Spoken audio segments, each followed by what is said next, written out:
shot, maybe he can recover.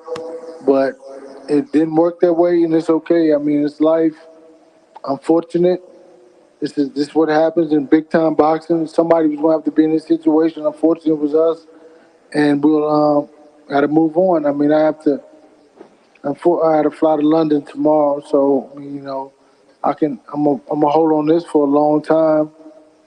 May not ever get over it till after we revenge it, but it's just what it is. I mean, it's life, and you just got to keep it moving. You got to deal with it, embrace it, and move on. Got two more questions for Errol Spence Jr. Two more. Any more guys? Questions, guys? Anybody else up there? We got a floor.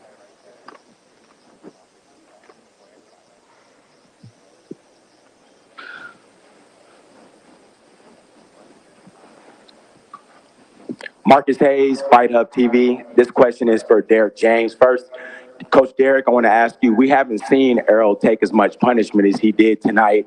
Was there ever a point where you thought about stepping in and stopping the bout? I just wanted to make sure he was okay, right?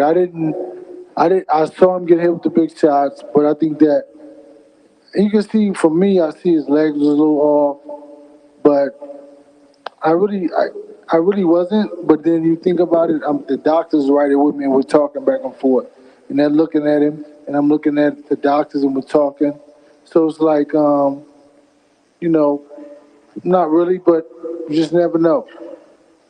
And Errol, we saw you go down a couple of times.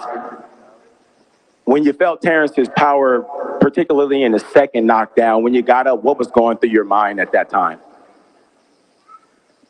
Shit, just fight back. I mean, what you mean was going through my mind at the time? It's a boxing match, so, I was trying to block the shots he was throwing and come back with shots, but, nothing really was going through my mind. It was just, the same stuff. Last question.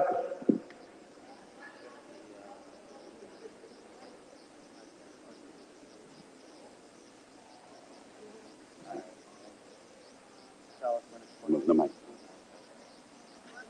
Yep.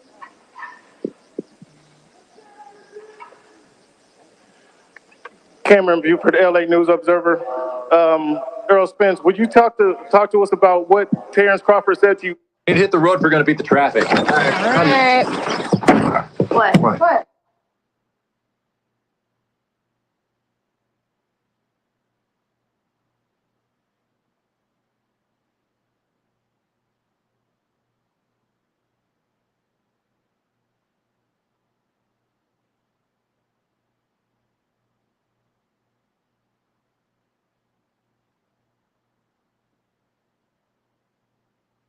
And his team for me and him coming together and getting this fight underway. This is a fight that everybody wanted to see.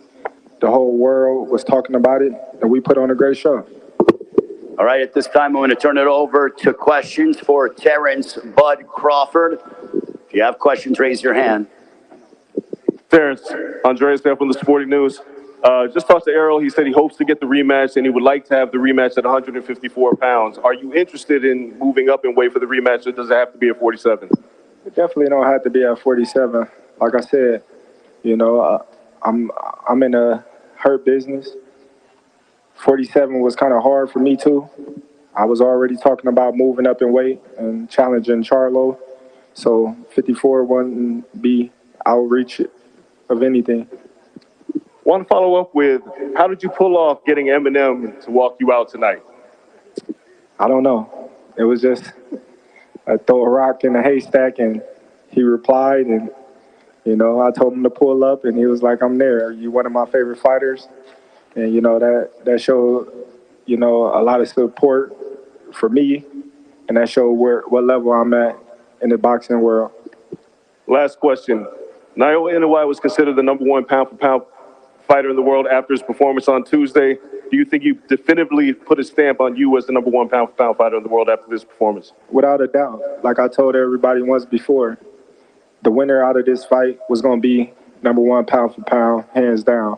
You got Errol Spence was ranked #4 in the pound-for-pound, and you got Terrence Crawford that was ranked #1. So you got two fighters that's in the top 5 pound for pound ratings. How can they not be #1 pound for pound? Terrence, Keith Heidick from BoxingScene.com. Congratulations on a great performance. Was it even easier than you expected it to be once you were in there? Never.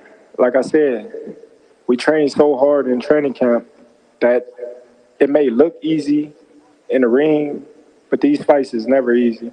These fights is very extremely hard because we put our body through the most in training camp, and I work my ass off to get to where I'm at today to perform in front of each and every one of y'all.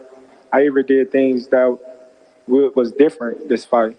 You know, we did a pre-camp, came out to Vegas, stayed for a month, you know, so I've been working for a long time for this. Just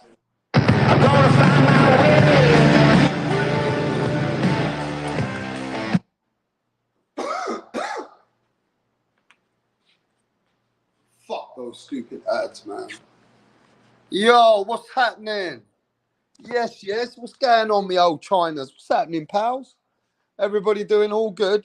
Well, smash the like button, mate. Subscribe to the channel and support your boy Rapstar, mate. Throw the kid a super chat now and then, mate. Ain't gonna kill ya, but let's keep it moving.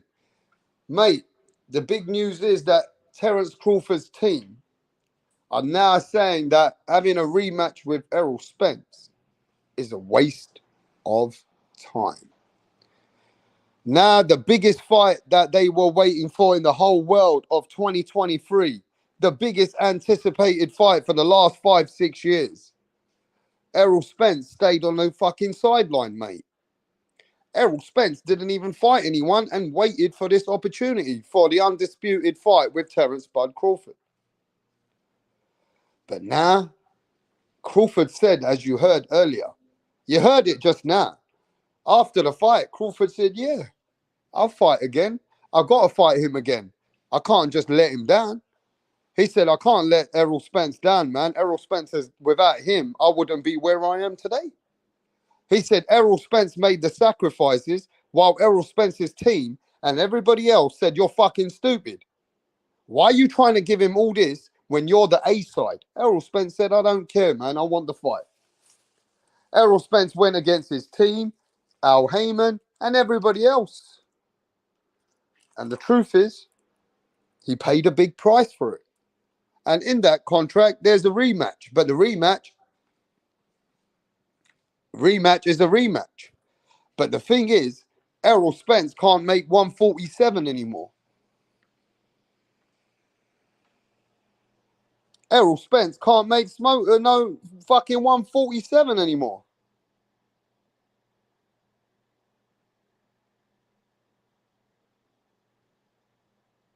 Right?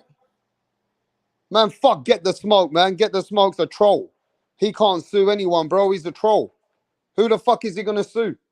Let him go and do what the fuck he wants, bro. We ain't done nothing to Get the Smoke. He can troll sometimes. Sometimes he comes as a troll. Sometimes he wants to speak boxing. I don't care about those people there, man. Right? I'm here talking boxing. Now listen to this one. Big shout out to the Kangaroo. Big shout out to the Pound for Pound. Big shout out to Eric Gomez. But let me say this now, bro. That this fight between Errol Spence now and Terrence Crawford said, look, man, I owe Errol Spence a rematch. Without Errol Spence, I wouldn't be where I am. They even asked him about the weight clause. He said, look, man, I don't mind that weight. I can't make weight 147 comfortably myself. He said 147's hard to make. But now, there's been a change of energy. Now Terrence Crawford is the next guy that's feeling himself, that he's got a big ego now, and you can't blame him. He's got a big ego. The man's got a big ego because he just beat the best of the best. Right? Of course the man's got a bit of an ego. You know what I mean? Now he feels that he's the A side and he's going to make it difficult.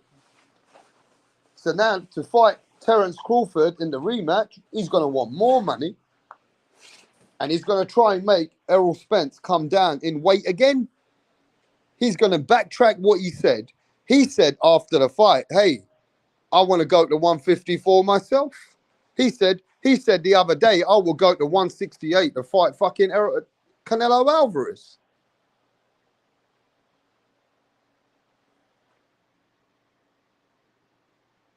Right? And also, he said he will go to 160 to fight Jamel Charlo. But when it comes to Errol Spence, he's saying now, the team is saying, no, we're not going to do that. We're not going up in weight. He can come back down. Now, listen, bro. I don't know where that energy is coming from. And I believe they want more money. I believe it's an energy they're throwing out there. They're throwing it out there because they know that they want more money. And this is the way they're going to negotiate to make a more of a fight at 154. But Terrence Bud Crawford's going to want all the flowers. He's going to want the big piece of the cake. He's going to show Errol Spence now what it's like to lose to him. Because you know Terrence Crawford's the miser. He wants every penny and everything he can get out of a fight. That's how he is now. He's about legacy, but he's about business. And Terrence Crawford is going to milk it. He's going to want to milk this situation. And he's going to show them, you better pay up. He's going to show them that you better pay up. And this is how he's going to get the way that he's going to make them pay up. And he's going to show these motherfuckers now, you want it your way? Well, pay me that money. And he ain't going to make it easy for Al Heyman. Hey, Crawford ain't going to make it easy now. Now he's the A side. Let me see if Crawford's going to toss the coin. Let me see if Crawford wants to give up some of those millions. He ain't going to do it. He ain't going to do it, bro. Because Terrence Crawford is not going to do what Errol Spence did for him. He don't give a fuck anymore. It's done. Business is business. I already beat your ass. Now you follow my lead. And if you want me to come at your weight at 154, which Bud Crawford already said that he's willing to do that. But now he's going to play the card and he's going to play it good. He's going to take that PBC deal and he's going to show these motherfuckers. And let me tell you what he's going to do. He's going to take 70-30. Fuck all that 50-50 bullshit. He's going to come out with the 70-30. He's going to be the big A side. He's going to be the rich man in the game. He's going to tell these guys, you better pay that motherfucking money. If you want me to go to 154, I want 70-30. Maybe even 75-25. Maybe even 75-25. Big up to my brethren, Punch Drunk Boxing, Dizzy Dro, the Boxing Kangaroo, Larry Lopez.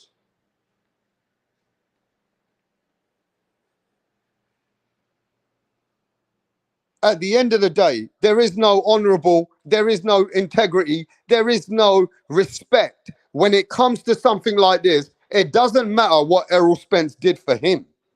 If Errol Spence wanted to wait 18, 16 months, and Errol Spence's team told him, no, let's get that Keith Thurman fight. We don't need to wait for Bud Crawford.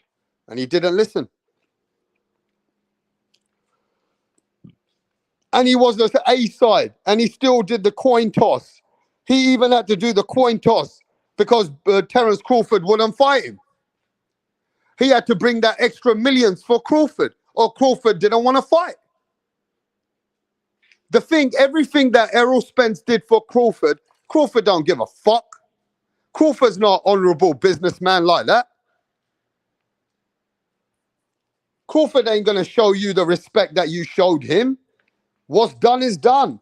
Look, Errol Spence fell for it. Errol Spence paid up. Errol Spence gave him everything he wanted. He was the A side and he made it level A side each.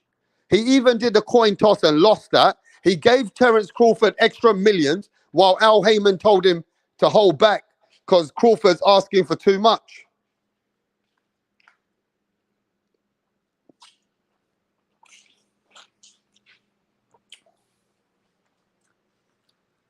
And the problem is, this is just business, bro. I don't need to deal with you because you were trying to be a kind-hearted person, or you were so desperate for this fight that you wanted to break the bank. You wanted to tell Al Heyman to make the fight. Even when they told you to fight fucking Keith Thurman, you didn't do it. You still waited on the sideline. Everything you did, that's on you. That's not me, bro. You went and did all that shit. That's on you. Now the deal's changed.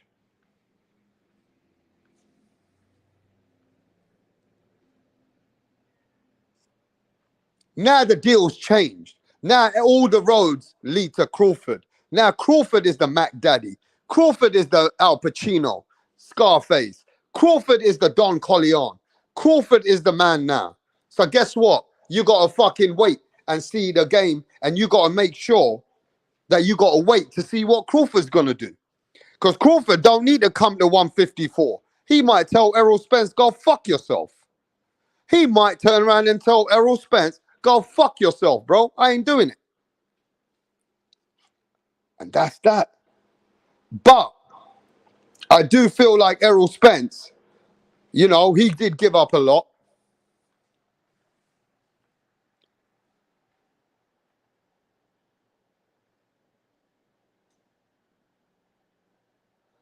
Yeah, Punch, I was going to say to you, would he get blackballed? But you know that troll that comes on your channel like a bitch, the tranny motherfucking HLD, whatever his name is, he come, oh, he doesn't know what he's talking about. Man, I know everything I'm talking about. Because he ain't no Canelo Alvarez, Punch.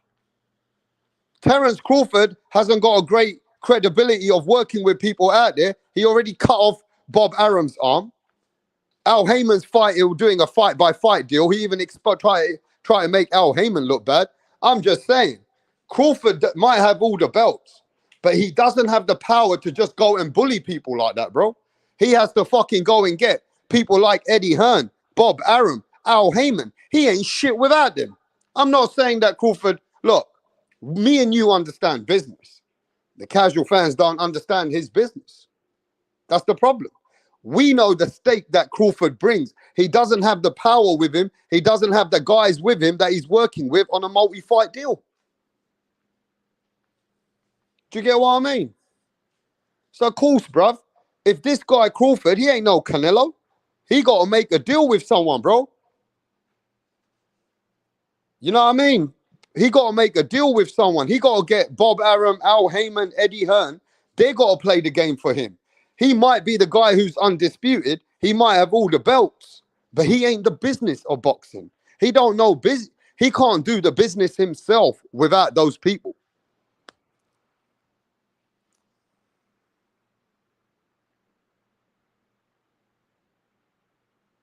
Hey, maybe you should sue, Rat, like GTS for slandering your name. Yeah, I am gonna listen. You're telling me Get the Smoke wants to sue someone in YouTube? Well, Get the Smoke better watch out, because I might sue that troll once and for all. In fact, I'm nice to everyone, bro. I even let everybody come and chop it up here. But they go behind your back and they'll start, oh, well, you know, I don't really like Rabstar's channel that much. I mean, what kind of fake people are that, bro? That's the fakest people that you've ever met in your life when I let them come over here and talk for hours. Come on, they come to my channel and talk for hours while I'm having breakfast and doing some business. I don't even care. I still let them over here, bro. I'm not that kind of hater. I ain't made that way. I would even let them come over there again and again, bro. You know what I mean? Because Rapstar got a big heart and I got big balls. I don't block people because they're hating on me. It don't matter. They're hating on themselves because I keep it real. It's just jealousy for no reason, bro. You know what I mean? And people ain't got no substance, man. Why am I bothered about this shit anyway? It don't matter. Like, look at this. I think Terrence Crawford could get blackballed. I think Terrence Crawford could get blackballed as well, you know. He might not be able to get the fight If he doesn't fight Errol Spence, hey, Al Heyman don't need him. Al Heyman don't need Crawford to make the Canelo fights. Al Heyman got enough fighters in his wing. He got Jamal Charlo. He got Benavidez. He got fucking all those guys. He can give Canelo enough action. He don't need Crawford. Al Heyman can give Canelo enough action. He don't need Crawford. But I will say this, and I'm going to ask the chat now, and let's keep it real. Right? Let's keep it real, bro. Danny Medina, my brother. Do you believe that Bud Crawford was going up in weight? He said, I'll go and fight Charlo at 160. He said, I'll fight Canelo. I'm thinking to fight Canelo now. At first, he said he don't want to fight Canelo. Now he's feeling himself, and the fans have been going crazy. So Crawford has changed his mind. Now Crawford's like, okay, well, yeah, I'm willing to go fight Canelo. So fight fucking Errol Spence again. Why not fight Errol Spence again at 154 if you're going to fight the rest of the guys? Charlo and Canelo's already busy. You ain't going to fight Boots. We know that the guy in America, they're calling out Boots. Crawford saying, well, Boots, what am I going to do with that? So Crawford's got a big ego now, right? Do you think that Crawford should fight Errol Spence at 154 in the rematch? Yes or no? Do you believe Terrence Crawford should give Errol Spence the rematch? Yes or no? That's all I want to know, bro. Yes or no? Like Tyson Fury gave Wilder the fucking rematch. Okay? Tyson Fury gave Wilder the rematch. Danny Medina says no. Adam Hurley says yes, he should. Adam, what's going on, my brother? Where you from, Adam? Bud should honor the deal. Okay. Larry Lopez says yes. Adam Hurley says only at 154. Boxing Kangaroo says yes. We waited so long for that fight, so we don't want a rematch, says Abel. If the belts are on the line, then it should be at 147. No belts at 154 and belts are at 147. All money ain't good money. And I got 4 examples. All money ain't good money. I got 4 examples, but then you need to come and explain some of them examples, bro. Rematch should have been 5 years ago. Yes, but Bud making things harder for Spence now. Now Bud making things harder, is he? But Bud has the say where it's at. The belts are at 147. But listen, you guys have to remember saying, Bud can go up and fight Errol Spence. Okay? Bud can go up and fight Errol Spence. Keep all those belts. Listen to me carefully. The sanctioning bodies will let him keep those belts, like they're doing for Canelo and they've done for others, right? And he can go and fight for one of Charlo's belts if Charlo vacates. Because I don't see Charlo coming back to 154. He's only holding on to the belt to make the fight of undisputed versus undisputed so they can keep the titles of undisputed. Soon as he fights, Tim Tszю's taking his belt. And Tim Tszю's going to take the belt, mate. It's all about Tim in Australia, mate. So if Bud Crawford don't want to fight Errol Spence, then fight Tim. Because Tim's the money fight, bro.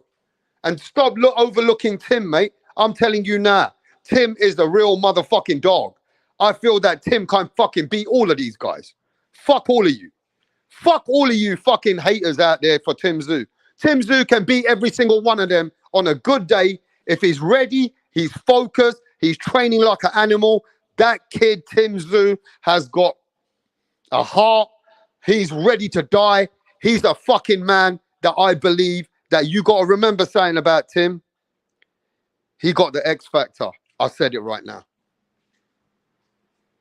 He got the X factor. You guys just don't see it. You watch. You watch when Tim fights fucking some guys now. He's getting better. He's getting more durable. He's learning. He's getting experience on the job. He's ready. Just need to give him his chance. Just need to give him his chance. And let me say this as well, right now. Just like you guys agree, there should be a rematch in this fight.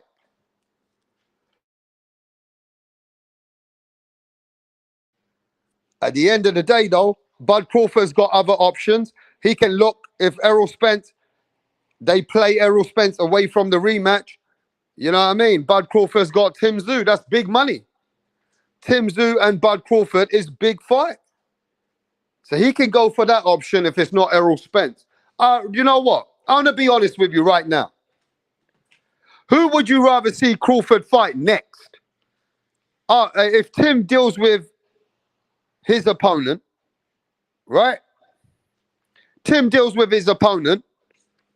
Who do you want to see Bud Crawford rather fight next? Tim Tszyu, who's fresh, hungry, at 154 like a lion, is going to be the champion, the WBO champion, or Errol Spence?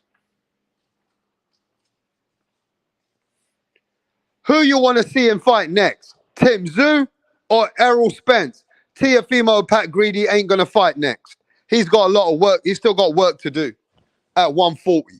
Who do you want to see him fight next? Tim Tszyu or fucking Errol Spence? Adam says, I want to see him, Tim. 93 Octane says, winner of Canelo or Charlo. I just gave you two names. Respect to Rapstar gives everyone a wrench. Yeah, I don't want people getting blocked as well, bro. Pound for pound. Adam's going to get a wrench over here too. He looks like he's a real boxing cat. Tim. Charlo versus Canelo winner. Tio. Charlo versus Canelo. Tim the fucking Tszyu. I'd rather say that Tim is the more fight that I'm more intrigued about as well. If it's no Errol Spence, I want to see the Australian guy. I want to see the Australian guy get his opportunity, bro.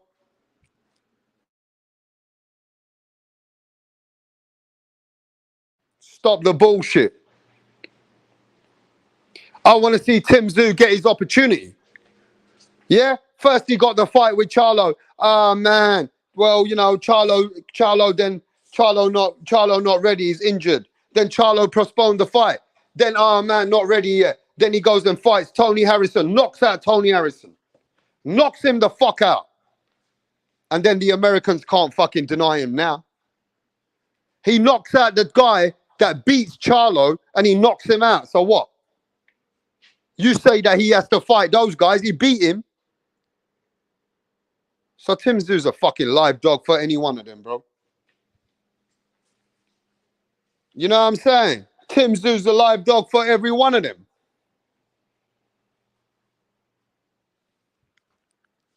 Hey, look, man. Everybody gets to a stage in their career, and now it's Terrence Crawford's time. Terrence Crawford is going to now make the moves.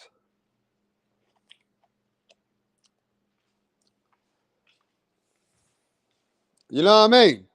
I don't think Errol Spence should fight Tim right now. I don't even know what Errol Spence is doing.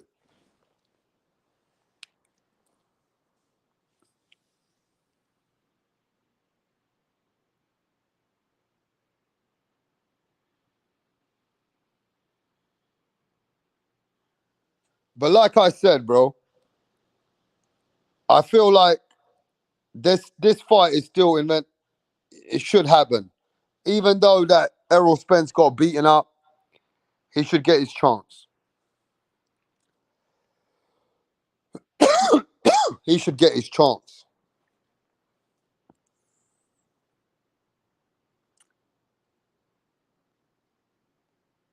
But yo, give me a second and I'll be back. Give me a second and I'll be back.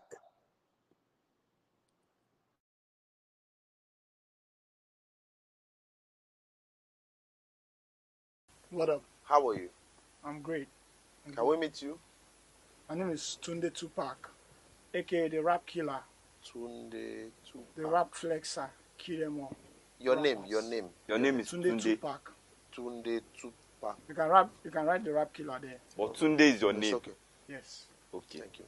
Tunde, with your dressing, I know the kind of song that you're about to present. Yes. So you want to tell us about it? Just rap game. I kill the rap game because the haters want us down, but they're not going to get us. You don't need to tell us about the haters now. Rappers, right? You're a rapper.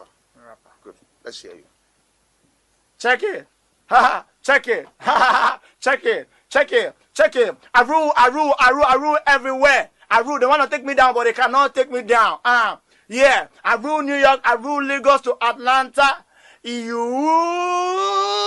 go to Chicago. Check me out. Check my game. My game is tight. All the haters, I shoot them in the brain. Boom, boom, boom. I've been around with my guys, 50 Cent, Tupac, Biggie, Snoop Dogg. We're all in this game together because I kill them all. I kill Tupac and I kill Biggie. I kill them all because they can't contain my rap game. Hey! It's off the hook because I'll kill you all now. No, calm down. You killed who? It's just a lyric. Don't fear. Lyric. Yeah. Your lyric will put you in trouble. You have to be very careful. You don't just go about saying things that you don't know. It's a rap game. That's Oh, okay. How old are you? I've been in this game for more than 20 years. How old are you? I'm 15 years old. What? Just forget my age. Just focus on how long I've been in the game. And you know Tupac. You know Snoop Dogg. You know 50 Cent. Grace of God, we met in the States. Oh. Which state? Akwa Ibom. This guy. You're just a joker. You know what? Just go. We'll get back to you.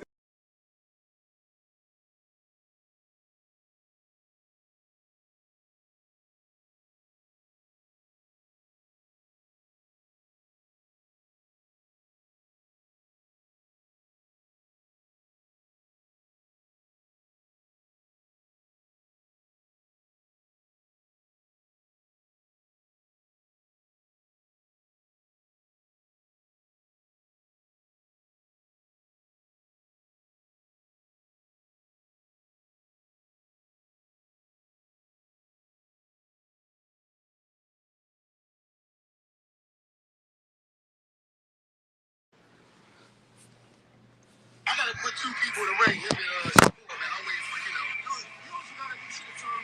Shit to take the money out of him. You offer somebody else the same thing, right? I'm just saying, Bluetooth connected. Same thing I offered him. But I'm just saying, he's a different caliber fight. I gotta put two people in the ring. Him and Shakur, man. I'm waiting for, No, you also gotta do shit to told him. You should have took the money that I offered him. You know what I'm saying? Because he didn't offer somebody else the same thing, right? But I'm just saying, you can't. No. Did he just offer somebody the same thing I offered him? But I'm just saying, he's a different caliber. Did he? Yes or no? All right, well, we all gonna make it happen. He keeps talking about the money. Like, when we gonna do this? Because I'm trying to see who gonna, what's gonna happen. We don't want to see it. When they gonna see it? Is y'all ever gonna fight, or is y'all gonna wind up in different weight classes? Tune in December 9th. I gotta fight. Okay, I like this. I like this finesse. I gotta put two. So there's another thing that Devin Haney just came out. And Devin Haney said that I told you motherfuckers that Shakur should have took the deal. He said, when I put Shakur and I put him in his spot, he could have just put it on me. I gave him the deal at 25%. And now he's running around trying to get a fight with Frank Martin, Santos, and all that shit. Devin Haney told Wilo from the $1 Million Game, I think it is, a big American podcast, big things they're doing out there, right? Respect to them. And that guy asked Devin Haney, man, what's going on with the why he goes, he told him, bro, I offered your boy Shakur the fight.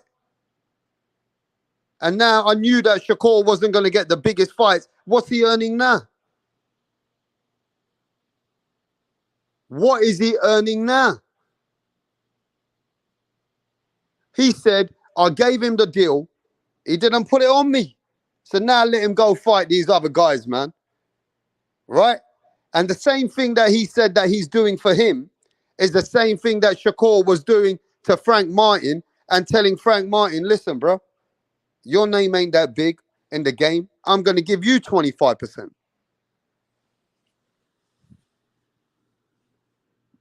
So now Devin Haney's saying that, look, Shakur had the opportunity at 25%. All he had to do was put it on me. I would have made that deal happen. basically. So look, at the end of the day, it's always about money. Sometimes Shakur doesn't want to price himself out either. Listen, it's like this, yeah? If Devin Haney puts that out there and Shakur Stevenson doesn't want to talk about it anymore, Shakur needed to put Devin Haney in his spot and said, yeah, man, let's make this deal 25%. Let's see what's the deal in the back end. But he didn't say none of that on Twitter. He didn't say any of that. And I like Shakur as a fighter, but he didn't say none of those things. He didn't say, all right, Devin Haney, stay right there. Let's make this deal. But instead, he started going around, oh, man, I'm not going to fight him. I'm not going to fight him for that money. No, he should have gone back to Bob Arum. He should have gone back to Haney and said, Haney, show me where the 25% is. But he didn't. And he also didn't give the energy to try and trap Haney into a deal. He just let it be. So like I said, sometimes it's money. And even Shakur, he wants that money. Because he thought, nah, man, Haney's going to be a hard fight. No matter how many fans are jumping up and down for Shakur. But he thought Haney's going to be a tougher fight, bro, than what people thought it was going to be. Because Shakur knows Haney. And Shakur knows what Haney brings to the ring. You know what I mean? So look, Haney just came out there earlier about 20 minutes ago. And Haney put that out there that, look, the fight could have happened. But anyway, it is what it is. Like Terrence Crawford. Crawford wants that more money now.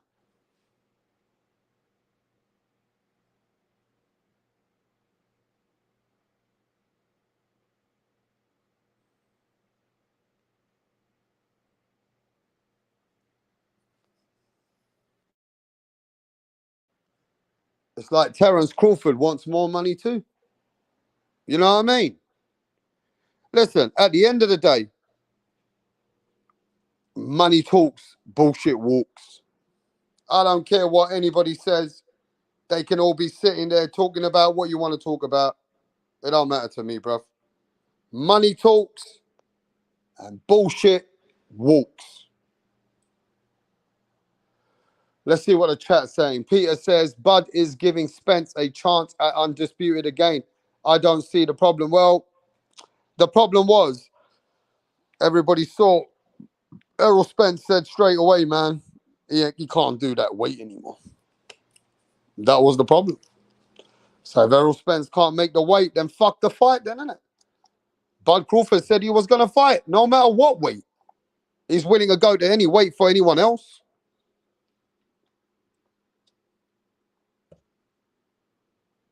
You get me?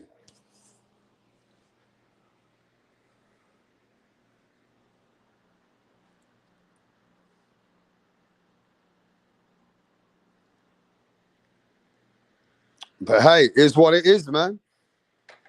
And you know, at the end of the day, I gotta say, man, I'm disappointed that Shakur could have done better.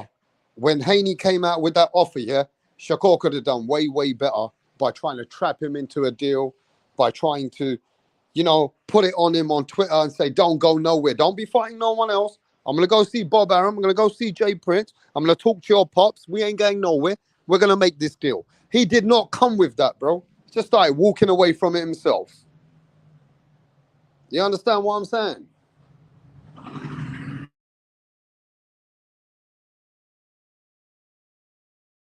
And even if people are saying, well, let's go back to Terrence Crawford, that Crawford needs to honor his word.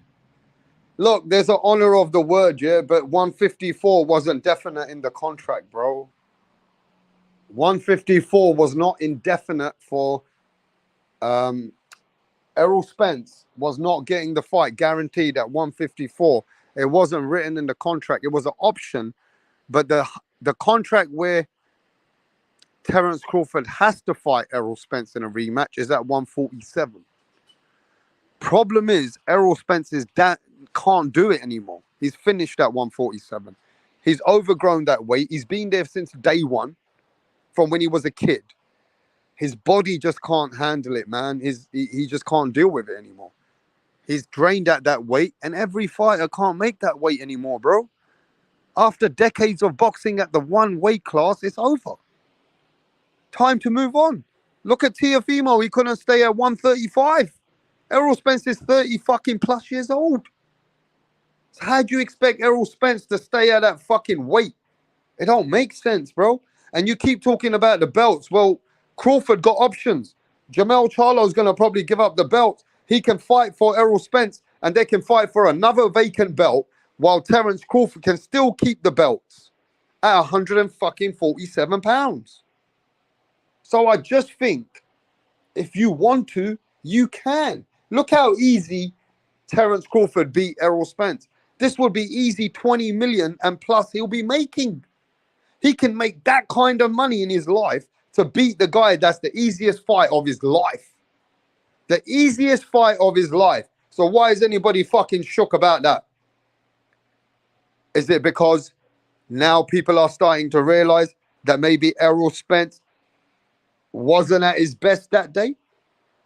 Is it true that people are saying that Terrence Crawford got the worst Errol Spence on that day? Is it now that Terrence Crawford is on such a high that going into fights with Charlo and that he wants to stay looking like this? That say, imagine if 154 Errol Spence makes the fight a little bit closer? Hey, mate. Imagine that. Imagine him making closer for Terrence Crawford. And if Errol Spence, remember my fucking words, everyone. If the same Errol Spence, because you guys are just over one fight, you jump up and down, you think one fighter's dead after one fighter's a god's dream after one. That's just the people's vision now. But let me tell you, if Errol Spence makes this fight with Crawford close and tough, then everybody's going to finish the aura. They're never going to talk about him and Canelo. Is that what they're worried about?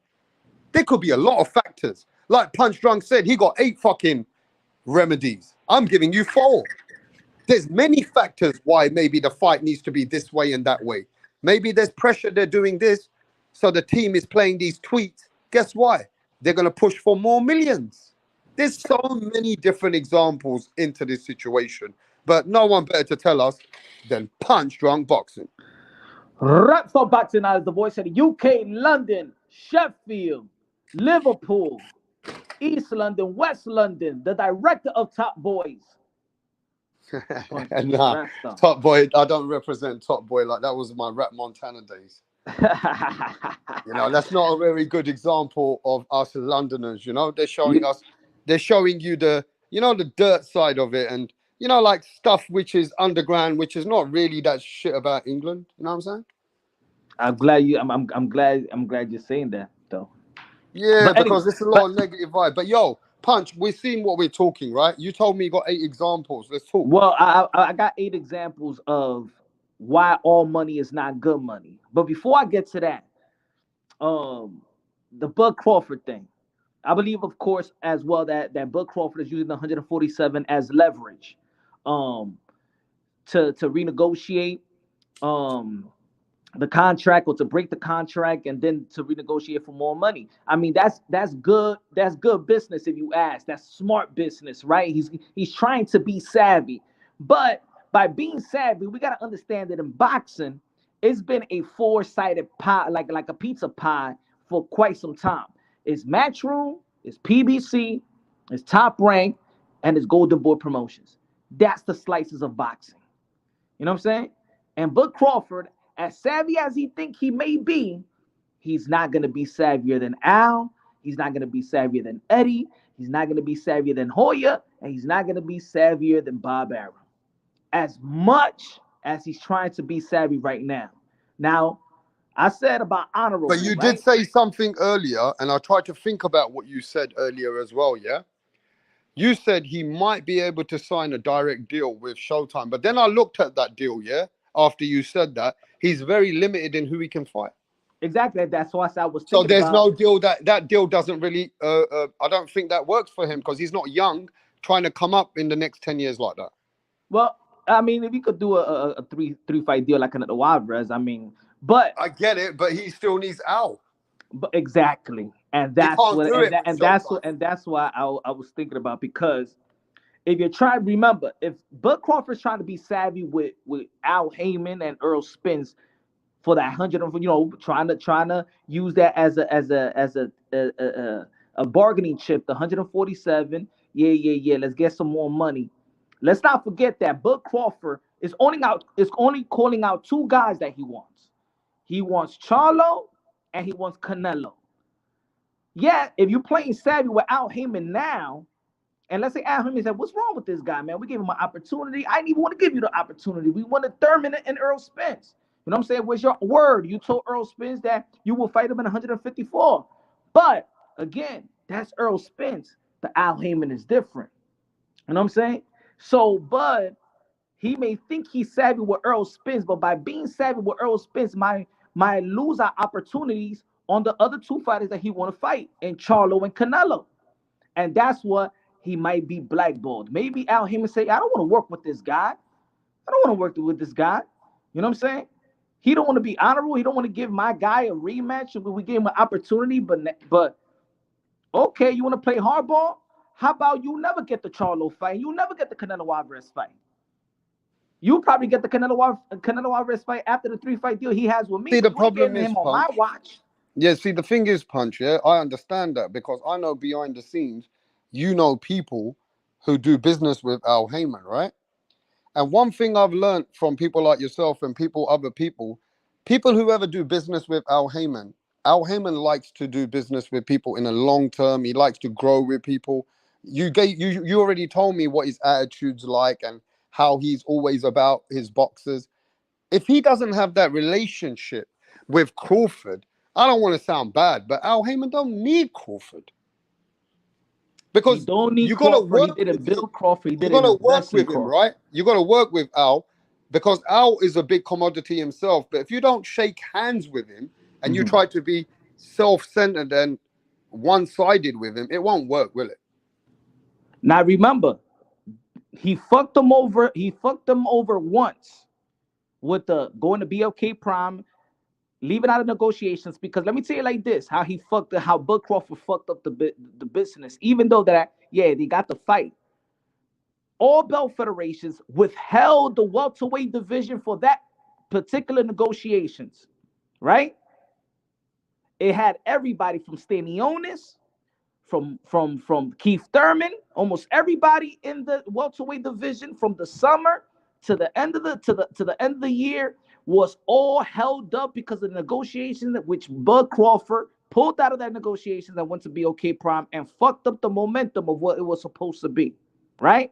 Everybody's in a standstill because of Earl Spence and Bud Crawford in the welterweight division. So he didn't have no honor when he actually agreed on the deal, because it was supposed to be a done deal for what was it, the 19th of November 19th. That was supposed to be the fight. He agreed on it.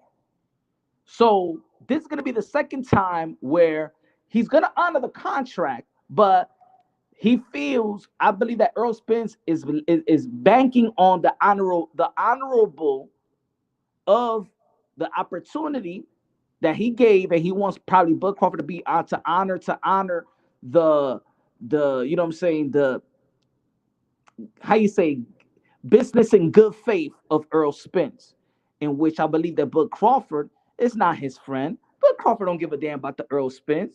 He don't care. But that right there, that attitude may have him blackballed from the possibility of getting what he wants, and that's Jamel Charlo and Canelo Alvarez. Because if we're not mistaken, when he tried to trash Al, Spence gave him one more chance, right? Exactly. And Al Heyman said to Spence, look, he's asking too much, basically, from what I'm getting, right? I'm trying to think about the way that you guys and everyone else have been talking about it, that the team told him, and then Keith Thurman came on the mic and said, fight me, remember? And at that time, that would have been a good thing for Al Heyman, right? But he allowed Spence to protect Terrence Crawford's credibility and said, I spoke to him behind the scenes. Me and him, remember he told everyone? Me and him, We spoke about our kids. He's okay like that. We can Mm-hmm. make this fight. So Errol Spence literally took 30 minutes out with him, and him and Crawford said, "Look, man, we're different. We're gonna have to fight each other, but we're doing this for our kids." And Errol Spence said, "Man, all right, man." And he said, "All right, man, I'll give you more." And even they persuaded him even to do a coin toss, an A side to do a coin toss. He said, "Oh, I'll give you that as Bud well." Crawford took He took it took a advantage. kindness You know for when? weakness. Can I say this, brother, He before took you his go? kindness for weakness. Look, can I just say this, my bro? You know when you've been on the streets and you've seen hustlers, isn't it? Mm. And you've seen gentlemen in your life, right? Mm-hmm. Bud Crawford's a road rat. He's a hustler. He Mm-hmm. comes from. Don't matter even if you're a gentleman trying to grow with him as and be decent and respectful about things. He's a man going back to where he came from. Yep. Am I right? Yes, sir. That's why he can't grow. I'm not saying he ain't grown. He's a multi-millionaire, but he doesn't have the network attitude for an Al Heyman, maybe even. Hey, I told the people. Some people may saw it as hate or anything. Bud Crawford is about his money first, always been that. Why you think there was the narrative, quote unquote, the narrative of if Bud Crawford wanted the elite welterweights, he would have gone to sign the PBC. Why he signed the extension to Top Rank? Because the extension to Top Rank gave him the guarantee that nobody in the welterweight division had, the $4 million guaranteed. None of the welterweights had the guarantee like Bud Crawford. He went for the money. While he made other people believe that he wanted all the legacy. Nah, nah, nah, nah, nah, nah, nah. Come.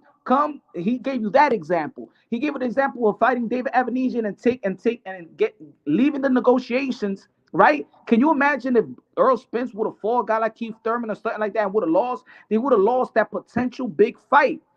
But Crawford almost lost that big fight because he wanted that bag from BLK Prime.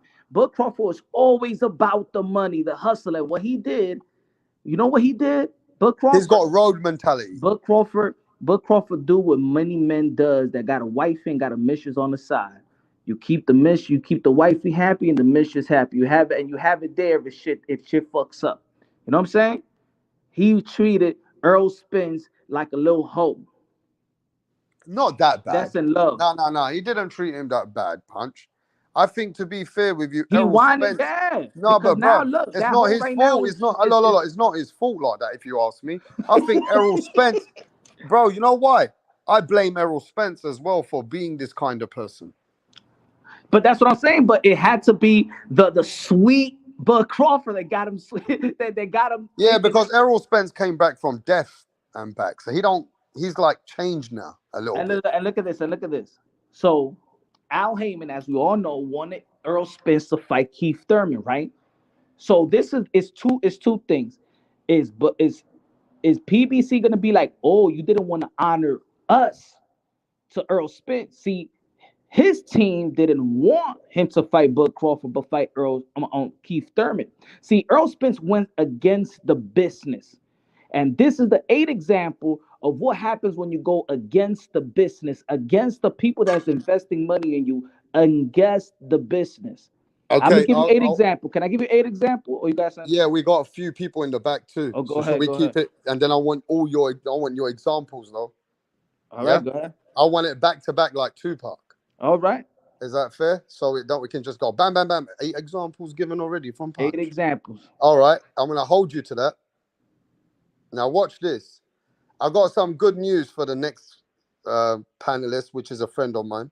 I could say now is Carl from Australia. I got Andrew Maloney and Jason Maloney booked both together on a live coming soon. Fucking beautiful, brother. Great to hear. And I know that Funny other you one should got say. deleted by YouTube. They fucked me over, but I got monetized at the end. It is what it is. I can't play music anymore, and I can't spell his name wrong either. Right? Remember, right? So we got the Maloney brothers coming soon Nice work, onto yeah. the channel, bro. Nice work. All Up right, and go on, on, brother. Carl. Look, mate, the problem I got with fucking Errol is he lost. At the end of the day, he fucking lost. So he loses his A-side privilege. I know it's crazy that we talk like this now, but this is how fucking boxing works. This is the business of boxing. Yeah, Errol holds the Bud's got the ace up his fucking sleeve. So yeah. Bud dictates the rules. If Bud wants it at 147, well, your belts are at 147, mate. Who gives a fuck about, oh, he didn't honour his fucking word? Hey, mate, this is boxing. People, it's boxing. This is the business. Fuck. Look, I mean, at you the end know of the what? You're day, right. You're right about that. You're right about this boxing business because everybody has a sour taste with certain people when the deal don't go their way anymore. And you know, you can't hold any deal.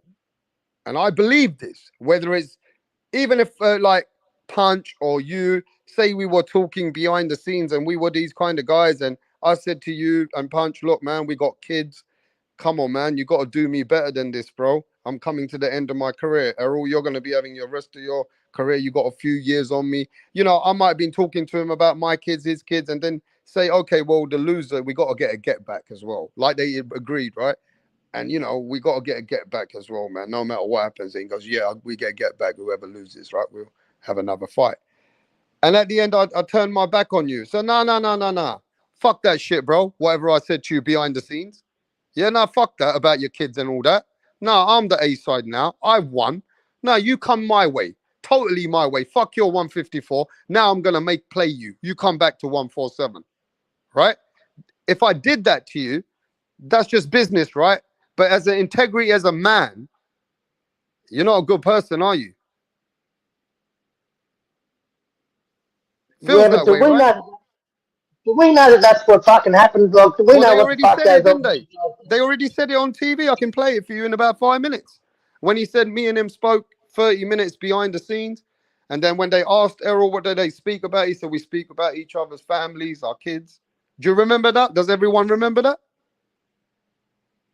Because I watched it and that's what they said. And he goes, look, I have to make this fight. I think Terrence Crawford's a good guy. He does this for his family.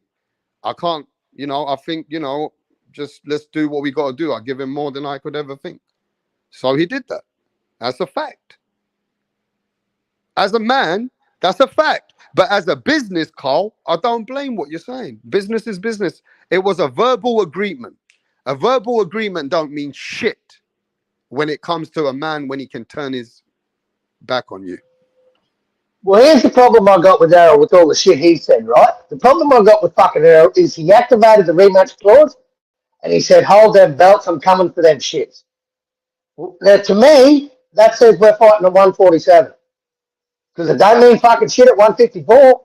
It means nothing. It's a grudge match. That's all it is. It's a grudge match. The WBC might make up a fucking pretend belt for him, which the WBC does, but it's a fucking pretend fight.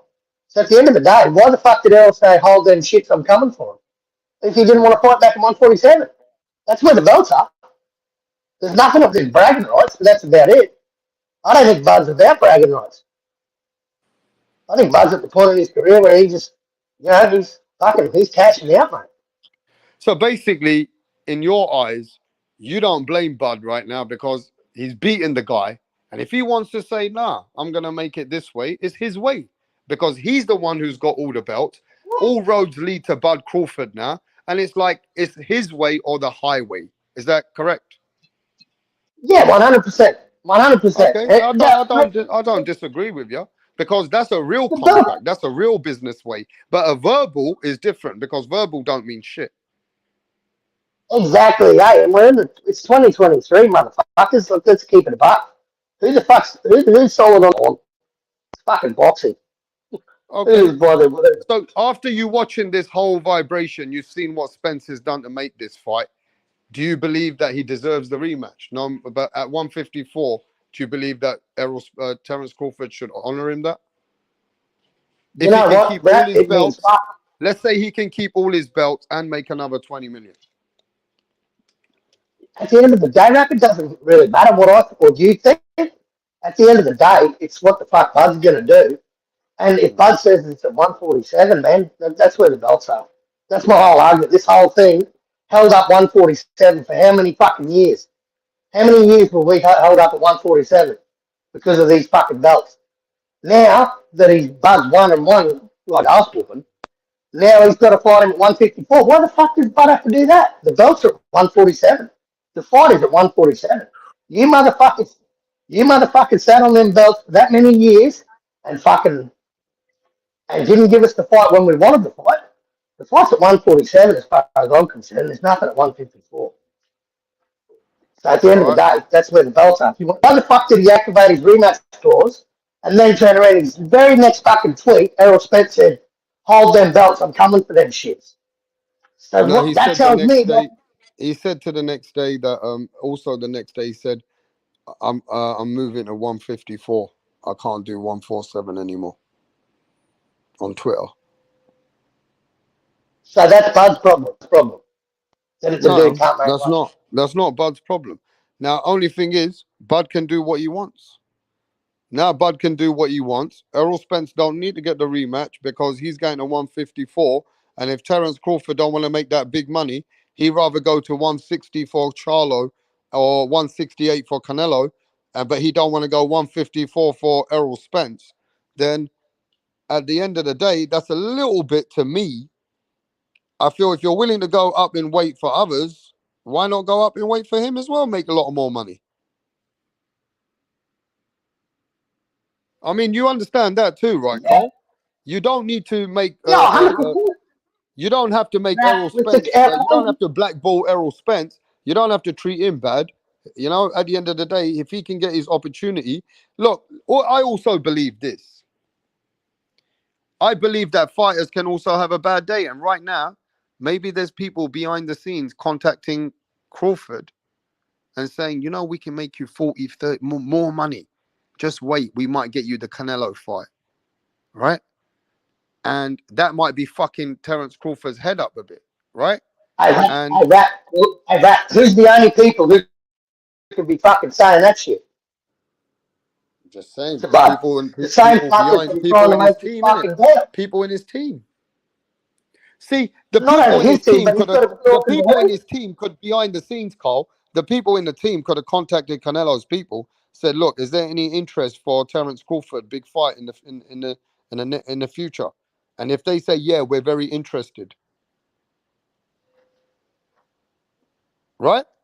Yeah, I mean that's not for a couple of years. Look, that's kid that buck. Like he's got to be talking to the Okay, BBC. but It's the only we way. know that. We know You know, that. like, We know that that's not happening for a while, right? That's not happening at least till next year, March or February, February, March. But if Terrence Crawford team talking like they want to go 168, right, for Canelo, so why not fight fucking Errol Spence at 154 and stop talking? And just like Punch said, maybe these are just all strategic ways from teams and that how to get more money, how to delegate contracts by making sure that he's going to push to be the maximum A side in this fight. You know what I'm saying? yeah, but I don't think Bud's about that. I don't think Bud's about that, mate. I think Bud's at the point in his career where he said it himself. He's probably only got 2 or 3 fights left, so he wants to cash in. I don't blame the guy. Fuck, the Yeah. So dude's this earned is his. his ways of He's earned it. cashing in. But don't go nowhere Fighters because say that also all the time is a lie. Even by you saying to a power play in the sport of boxing, I don't have too much time. I've just won 3 fights, right? That's when they rush and give you a bunch of money. A bunch of money. Floyd Mayweather said that. Roy Jones Jr. said that. Mike Tyson have said that. They used to contemplate saying they're gonna retire so they could bank out and make sure that these guys give them the money that they want for them to stay longer. Let's not forget that Showtime gave Floyd Mayweather that contract at the age of 36. 6-fight deal. He's not trying to retire, especially now. Nah, Bud is all because a about lot of winning. fighters, why do you think fighters stay in boxing? Because this is the time to stay in boxing. Punch. Exactly. How the fuck would you retire when your net worth from 3 million to 6 million a fight has It's gone up now to 20. 20 million? How this is the time to stay in boxing. With no And wear and tear. why do some boxers stay too long? Because the money's too good. The money too good, no wear and tear for Bud Crawford. Yeah, so the money's gone up by so much. This is the time to stay in boxing. But I want to talk about Tim Zoo in a minute.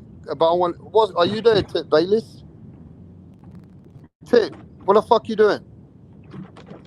You're so quiet like a monk. Tip's stalking us, bro. Motherfucker, talk. Tip, you cunt.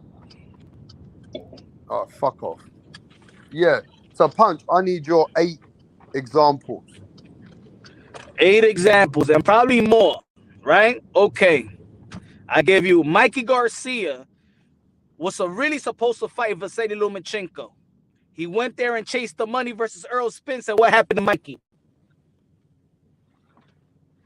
Deontay Wilder, that's one. Deontay Wilder was supposed to face AJ. Remember the tweet that AJ told Tyson Fury before the second fight? I mean, before the third fight, the trilogy, that he avoided AJ to give him the rematch. There you go. Went against what you're supposed to be doing. Teofimo Lopez versus Camboso went against Bob Arum. Kell Brook fought Triple G. Went against what he really supposed to be doing, but let's forget it. He wanted there to be great, but what about the Earl Spence?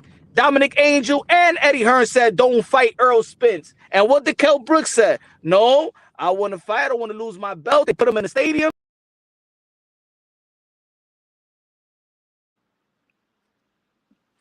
What happened to Punch? What happened to Punch? Yo. Where did you go, Tip? What's going on? Tip, where the fuck you been, Tip? We needed that Keith Thurman energy in on this, bro. Keith Thurman energy for what? Should fucking level peg this bottom spec shit, man. I just You feel like know we what need Keith Thurman said? Keith Thurman said. I told y'all, bro. Yeah, but Keith Thurman said that Terrence Crawford ain't beat shit. Listen. And this is what Keith Thurman said, but Punch is back. Keith Thurman said that Terrence Crawford ain't beat shit. That ain't no real champion he beat on that day. That wasn't no real champion. Because Earl ain't fight like a champion. Yeah, but can we just let Punch get it off? Because I don't know what happened to Punch. What Keith is saying by he ain't beat a real champion. Earl didn't fight like a real champion in that fight. My fault got cut off. What matchup I was at when it got cut off? You were just going on straight away. It cut off straight away. I said, all right. I said Mikey and Spence, right? Mikey Garcia. Mikey should have fought Lomachenko. Deontay Wilder fought Tyson Fury when, remember, Deontay Wilder in a tweet told Tyson Fury that he should have fought AJ.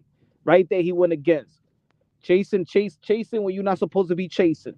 Teofimo Lopez versus George Camboso. He went against Bob Arum. Kell Brook went against Eddie Hearn to fight Earl Spence when Dominic Angel and Eddie Hearn said, no, move to 154.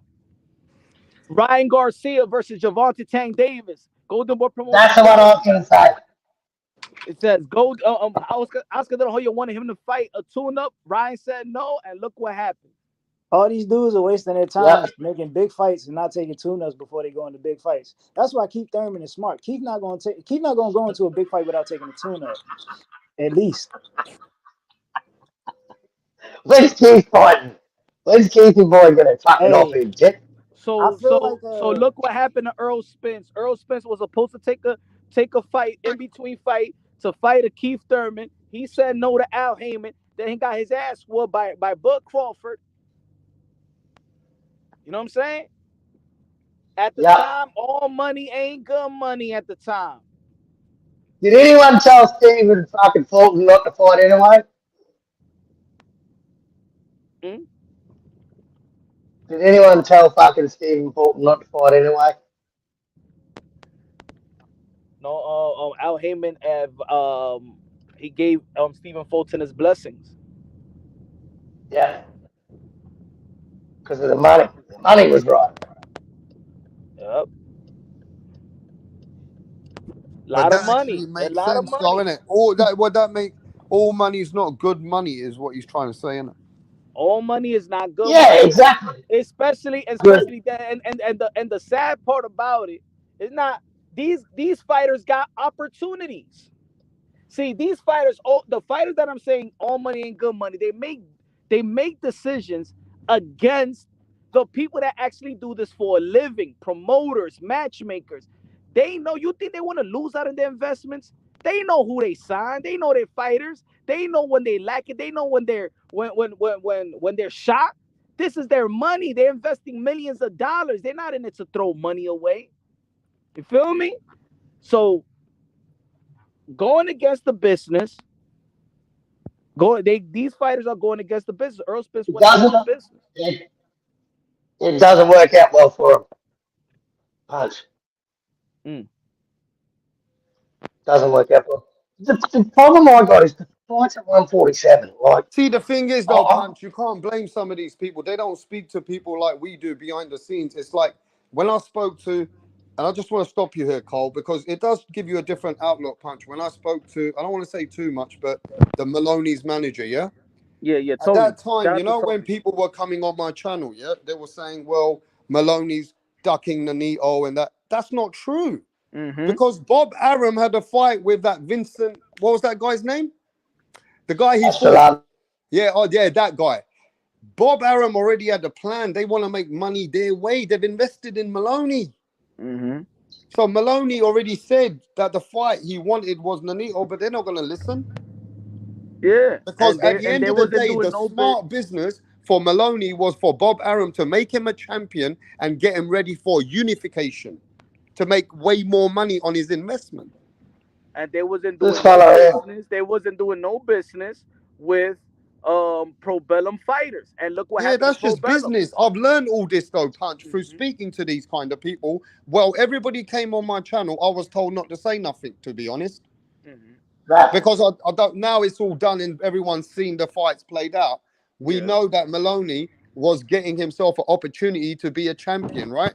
And Bob Arum already had that plan for him. Yep. So you can't go against the promoter, Punch. And But when you go, look, if Maloney went against the promoter, he's got to go to another promotion. He's got to go to, like Tiafimo did, go to another network. The judges are not in your pocket, bro. You know And that look you're at this. going to another There's certain promotion, right? Just for money. So all money is not good money. Did you get what I'm saying now, Cole? And as much Yeah, of course I do.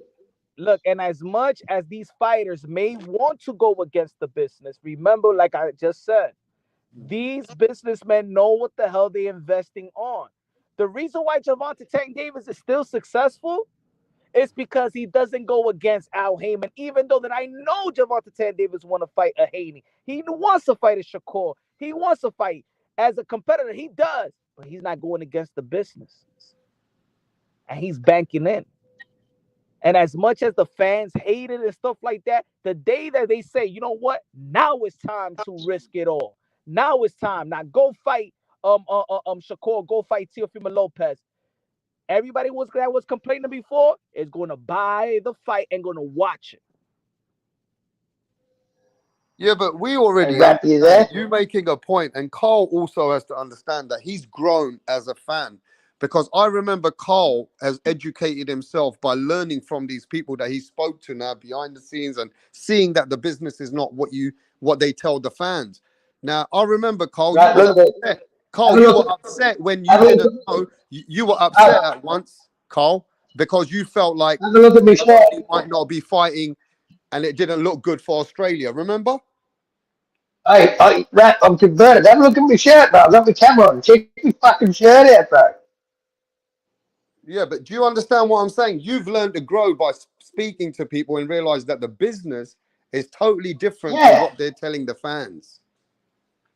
Of course. It's just what the fucking fans want. I mean, it's what the fans want. We don't want him to fight Astrolabia and then go and fight Nonito Donaire or Santiago. We wanted the Donaire fight. I You wanted the can't Donaire. go against the promoter though. Punch is right. If you go No, against the no, of course. grain, if you go against the grain, something bad might happen. And it normally does. Well, not only that, mate. It's Sometimes a and look, fucking look, big look, look, goal. and sometimes the promoters get greedy because think about it. AJ versus Andy Ruiz. That was a coming out party for AJ in America.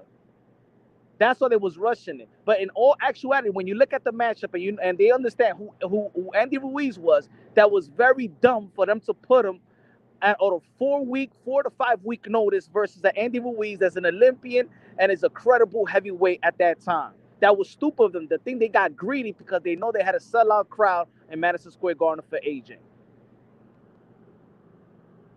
All money ain't good money.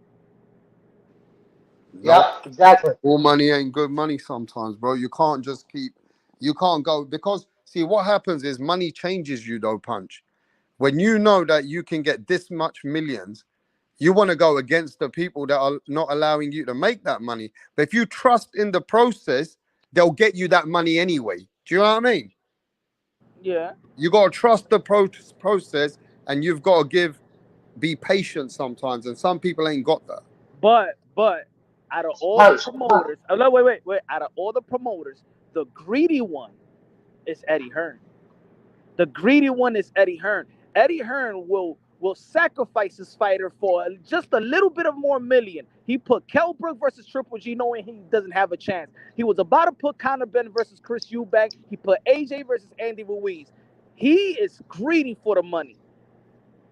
And I think that the other promoter, the other promotional company, they understand their fighter more than him. He want that quick money. Look, he put Canelo Alvarez versus Dimitri Bivol, just so he could Yeah, but and is then look, that they fair? changed the business model, the pay-per-view business model. Yeah, but is that fair to say when you look at the fights that had to play out? Anthony Joshua is too powerful. I don't feel like Eddie Hearn has any say in that way. And I also believe Anthony Joshua's time with Andy Ruiz, that was something that they picked it. It was a cherry pick that went wrong. Brother, Right? there was As a collective team. Damn, brother, you there would was think about Anthony Haney Remember was a this, the champion? trainer, Eddie Hearn, and Eddie, the trainer and Anthony Joshua discussed that opponent. bro, Eddie Hearn was about to put up a fight knowing that his fighter was dirty. If it didn't go out publicly, that's what I'm talking about, Eddie Hearn. That Eddie Hearn is greed. Yeah, he know how to promote. But he'll put his fighter up against King Kong if he can make an extra million out of it. Okay, so Eddie Hearn's the more of a shot. Well, what do you think? What do you think of the Charlo Canelo business move? Do you think that's smart? What about the Charlo Canelo fight? Do you think that Charlo Canelo? Do you think that's a smart business move for Charlo? No, but this what it is. What else did Charlo have? Well, he had Orlando. At 154 and then at 160, what does Charlo have? Tim Zhu just Well, came he in the had. scene. Tim Zhu just came in the scene. And think about it, if what made Tim Oh, Zhu I've seen even that for more 2 years. what made Tim Zhu more of an attraction is versus Tony Harrison. So let's think about Tim Zhu before Tony Harrison. That wasn't a great performance by Tim Zhu. He didn't catching the eyes of a lot of Americans. Nobody knows Tim Zhu in America. So at that time, what does Al Heyman have for Jamel Charlo? Well, the WBA gave him the mandatories, and he He chose can't not to fight his fight it. brother at middleweight. Triple G ain't gonna. They're not gonna do business with Triple G. He didn't have nothing. Here's Canelo Alvarez. Boom. What about And just like Jamel Charlo said, they've been working on that deal for a while. It just didn't happen on some spontaneous thing.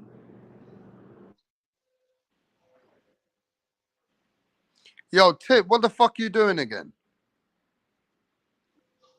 Stop being a cunt, Tip, and give us some fucking teeth.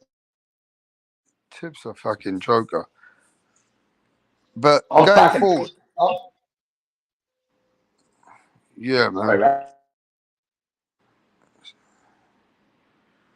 Yeah, but going forward, Keith Thurman been coming out a bit vocal on the podcast. I've seen him out there on some channels. And big up to Fight Hype. I think it's Fight Hub. Yeah, Fight Hub. Big up Marcos for the interview that he put out there. I see Keith Thurman saying that he don't believe that's Errol Spence. Nah, Keith Thurman said, you didn't fight and beat a real champ. In my eyes, that's a damaged guy, man. That man wasn't who he is. What do you think about Keith Thurman by putting that salt on the wound, saying that Terrence Crawford got lucky looking like that good, basically against a man that's not himself? What do you think of that? I Huh? think, well, I'm happy. I'll jump in. It's not enough tips there, or tips what the fuck tips doing, but I think it's just Keith Thurman trying to stay relevant. Kind of like Floyd Mayweather after someone else wins it, not under the PBC. That's all it is. It's just Keith Thurman being fucking Keith Thurman, just trying to stay relevant, even though the dude's not relevant.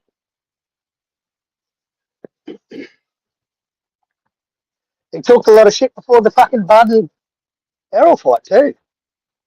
Put his two bob in about that, but Hey, Tip, get just off Keith being Pornhub. Keith. Still up. Hey, Tip, stop watching pornos, man. You can do that in your own fucking other time, bro. This is Rap Star on right now. Hold on, man. I'm on my game right quick. It's like my last match, and I'll be on. You know, we're talking about this, and I'm going to move to a next subject in a minute. We're not talking about Keith after this, bro. We're on Keith Thurman right now. So what are we talking about? Like, what's That Keith Thurman came out and said that now that Terrence Crawford didn't beat a real champion in his eyes, that was a dusted, basically a damaged Errol Spence. In other words, that Keith Thurman saying that Terrence Crawford got lucky to beat that guy the way he did. He goes, basically, you ain't fought a real champ in my eyes. Now he's saying that. Well, You I can't mean, agree with that. You can't. You agree with everything he says. You're telling me you agree with that now? hey, listen. Yeah, I kind of agree with him. I mean, That boxing, he it's like I didn't told beat a y'all real before, man. champion. Boxing is all about timing, bro. It's all about time. You fight a guy at the right time. You know what I'm saying? Earl Spence fought Kell Brook at the right time. So look, FUTV says everyone knows that half a brain, that dude was a shadow of Spence. Who was? That the man I'm telling you. That Spence was a shadow of himself, and that's why Keith Thurman said, "You ain't fought no real champ. You gotta fight someone like me." Because that Spence that came, basically he wasn't ready. Like he was damaged. I mean, and then He's we trying to gotta get a take taste. look, take this into consideration, right? Who determined that Spence was the guy at 47? Spence was never the guy at 47, and he never beat the guy at 47. He was a star though, like the pay-per-view star. I mean, he was Facts. being a pay-per-view star. All right, that's cool, bro, but that doesn't make you the guy. Yeah, no, Facts. but that's part of it though. You need Yeah, that but the stardom to thing like is, make though, these the big thing is, fights. though, you say who's the guy. Okay, he beat from Kell Brook. He won the belt. He won from Sean Porter the belt. He won from, what's his name? He beat Danny Garcia. He's beat Ugas. So he beat the top guys which were there at the time. The thing is, he beat better The guys top than what PBC guys. Crawford did. The I thing wouldn't is, say he that. I beat wouldn't say better that. guys than what Crawford beat. I wouldn't say that. I say Crawford fought a more dynamic version of guys. You got guys Yeah, that but box from the Crawford outside, also guys that are beat guys tall, towards the guys end that are of their bigger than you, career. smaller than you, Amir He Khan, big. didn't do Amir nothing that Khan was nobody at the else Spence end of always did. his fought career. smaller guys with Oh, yeah, always but I like. want you to speak though. Who's this though, bro? Who's speaking? This is Brando. Brandel? Yes, sir. Is this your first time here, brother? Nah, bro, I've been here a few times. All right, respect you, man. Yeah, let's keep it chopping up. So, what were you saying? No, I'm saying that Terrence Crawford fought like a more dynamic version of fighters, right? And he fought a lot of fighters, I think more than Spence. So Give me the let's say, names that he fought better than well, let's Spence's. say Jose Ramirez. I mean, not Ramirez. Jose Benavidez, right? Tall guy, good amateur boxer. He's long for the division, taller than Crawford, probably taller than Spence. That's kind of like a different style of fight that Spence never had. You got post style, different type of fight that Spence never had. Even somebody like a Mean Machine and the dude he that got shot fucking before. Crawford fought before he fought Spence gave him a tougher fight than Spence did. But all those guys, yeah, that you mentioned, Yeah, we know that a man like Sean Porter could have dealt with them I mean maybe at that time. We know a man like Kell Brook in his time would deal with them. Kell Brook will call. We know even Danny could handle those guys. Oh, we don't know that for sure. I But mean I we feel can that assume that, I but feel that that doesn't mean Errol that Spence they will. also beat solid opponents in what he was given. The problem here is But it was always set up for him to win. nobody saw. The problem is, right? We had Errol Spence up there like the Marvin Hagler of today. I didn't. Not me. Well, I didn't either. a I lot of said he was people gonna get did stopped by though. I'm Crawford. just I saying, said that shit. not you, Punch, but majorities. Yeah, But that's the main star attraction hype. That's not like Yeah, that's a not lot. people actually like that was Errol a watching narrative Spence. that skilled in was the boxing. Errol created and people Spence had a ran with lot it, of bro. durability. He's a very tough guy. He's a very solid guy. Yeah, he's a good all-round fighter. Ain't no motherfucker sitting here on this panel feeling like Errol Spence is going to be off balance after a jab, falling all on one side of his body like he got smacked in his face 4 times or something. That one jab shook him up. The problem here is nobody see him losing like that. This guy lost worse than Amir Khan. And Lost and worse to than me, everybody, really. I never thought that this guy was gonna lose like he's a chump in the ring. But go But on. It was the peep damage this. from the injuries and Look at shit. this. Look at this community. This community goes and cry like bitches when a fighter makes an excuse from the Wilder. They were saying, Tio, everybody complain, everybody making fun. Here's a guy, Earl Spence, that have not expressed one excuse, and a bunch of people Facts. come up with excuse. Facts. But Punch, you can't lie now. It's been over a month that a man like Keith Thurman knows all these fighters better than you and me. He knows these guys. He's got a better vision X-ray than me and you. When Keith Thurman's saying that Errol Spence is not a champ anymore. You didn't beat a champion. You beat a shell of this guy. This ain't Errol Spence. Now I have to start to think that a man like Keith Thurman is thinking a little bit like me.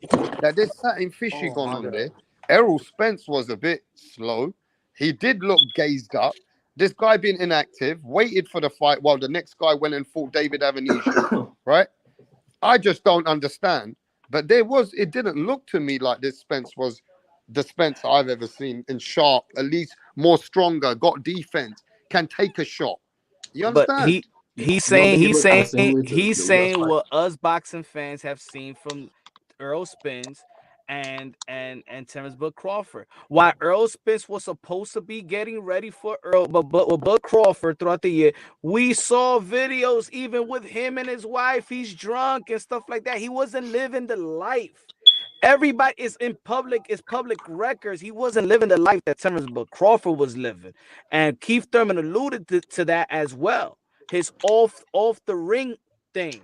He's not living like a champion. He's in it for the money, and he got his ass whooped because he didn't prepare like a Terrence Bud Crawford prepared. Yeah, As but don't this you is the think that's I a think lot of he could train for disrespect? another Yeah, year but that's straight. a He's lot still of gonna lose disrespect to before Crawford. I get to Brando. That's a lot of disrespect when Keith Thurman's saying that you didn't beat a champion in my eyes. That's not a champion, Errol Spence, I know. He's a shell of that.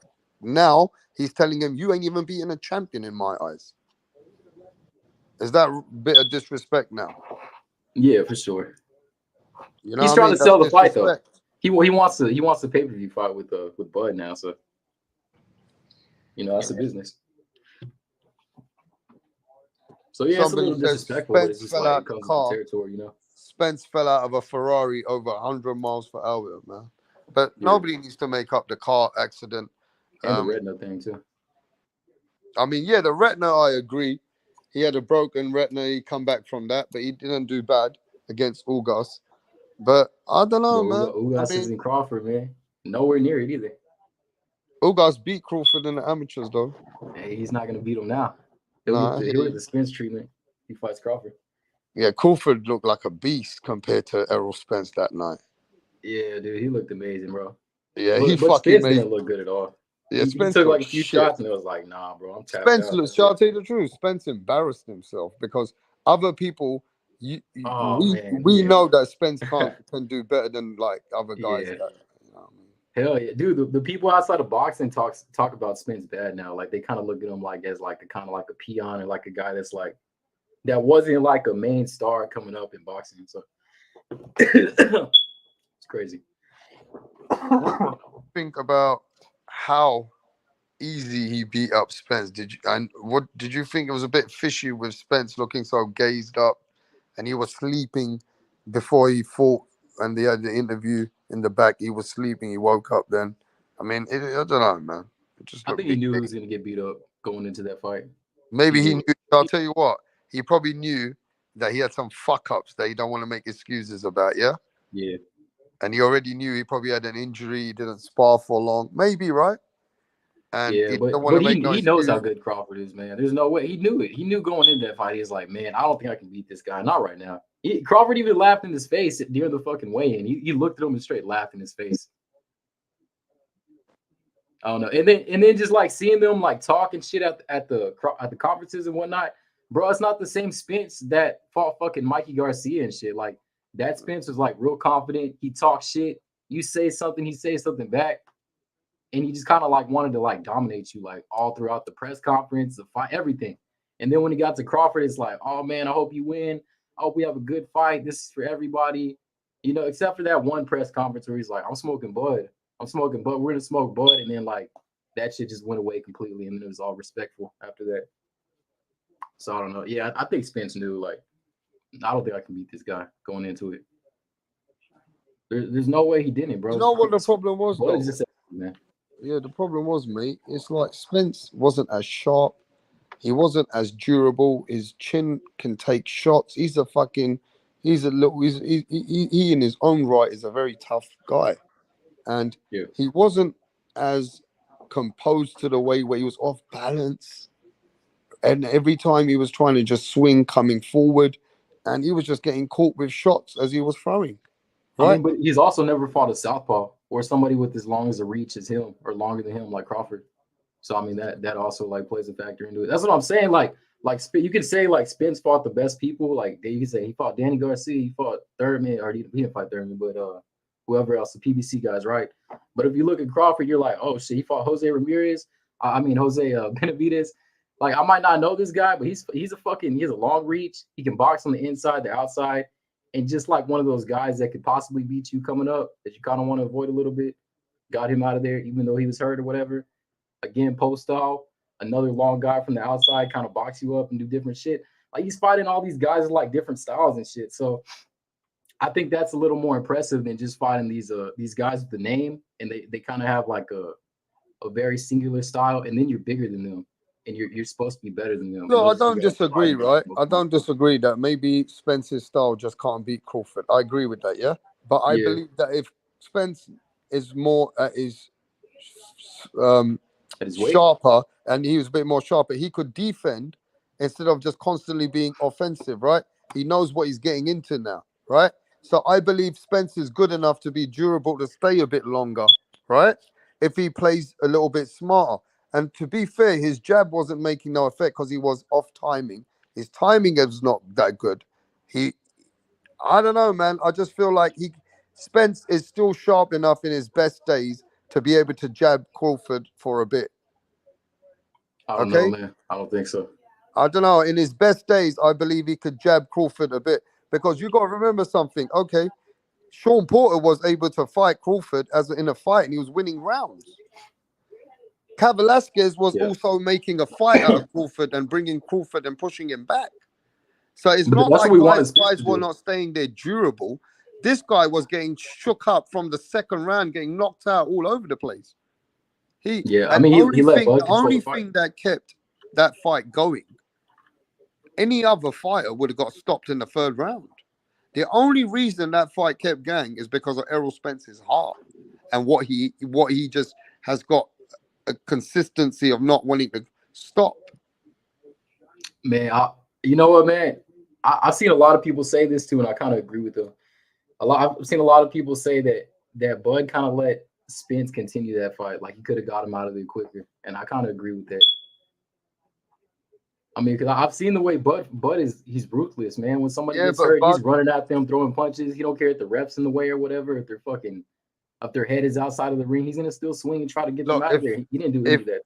If Bud had beaten Spence like he had beaten Porter, yeah, right? I think Porter gave him a lot better. I'm just saying, yeah, but that's what I'm saying. If Spence had done as good as Porter, yeah, then it would have looked way at least respectful a little bit, yeah. Oh yeah, for sure. Right, because now you see a guy that won rounds in there. The thing is, Bud did way better than that, and it just didn't look like competition, and that's why.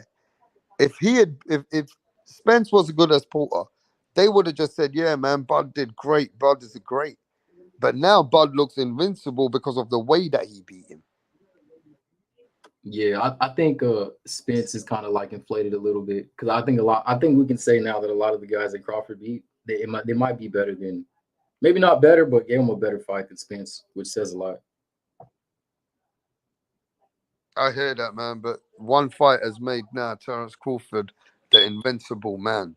That's how he looks. Yeah, yeah. I Yeah, mean, he looked good, and he looked but really good. What do you mean look good? He looked yeah, excellent. yeah, At hell yeah. his But best Spence gave him performance. that fight, man. He should have been in there like the other guys trying, like Sean Porter or something, trying to like close the distance and make it like a nasty fight for Bud. He let him just dictate the fighting. That was it. It was over. He got hit with the jabber a few punches one time, and that was it. He let Crawford take control, and that was it was over. And listen, then you gotta take this into consideration, right? What's up? Everybody but Terrence Crawford had already been in wars, bro. Like Yeah. Sean Porter has been in multiple wars, bro. Earl been in multiple wars. Like motherfucking Amir Khan has been in multiple wars. Everybody was in a war before they got to Terrence Crawford, bro. Then at that, Yeah. Khan was coming down 2 weight classes. I mean not 2 weight Okay. classes. Khan And was coming yeah, down a weight class. Kell And Earl Brook was got coming down a two weight broken class. eye sockets. Yeah, like I mean, everybody I was get fucked that, up but by the time like they got to Terrence Crawford. I get that, but So really and truly, where's the point where we say that's like why they still Keith got in the ring and Furman, fought? that's why Keith Furman feels different. Keith Furman says, I fought people when they were in their freshness. And like Keith Furman's saying that I don't believe that Terrence Crawford fought a champion like me. What do you think of that? Yeah, man. And then I don't think Crawford fought a champion that could punch either. He ain't fought no true welterweight that No, could but I want to punch. ask the new guy. Brando's been there. Brando, what do you think about Keith Furman saying he ain't fought a champion like me? He can't He's move trying to legs sell some like pay per me. view, man. He's Huh? not. He's trying to sell some pay per view. He's not really. I mean, he's probably is trying to fight Crawford, but he'll get stopped like everybody else. But he'll do way better than Wow. Spence.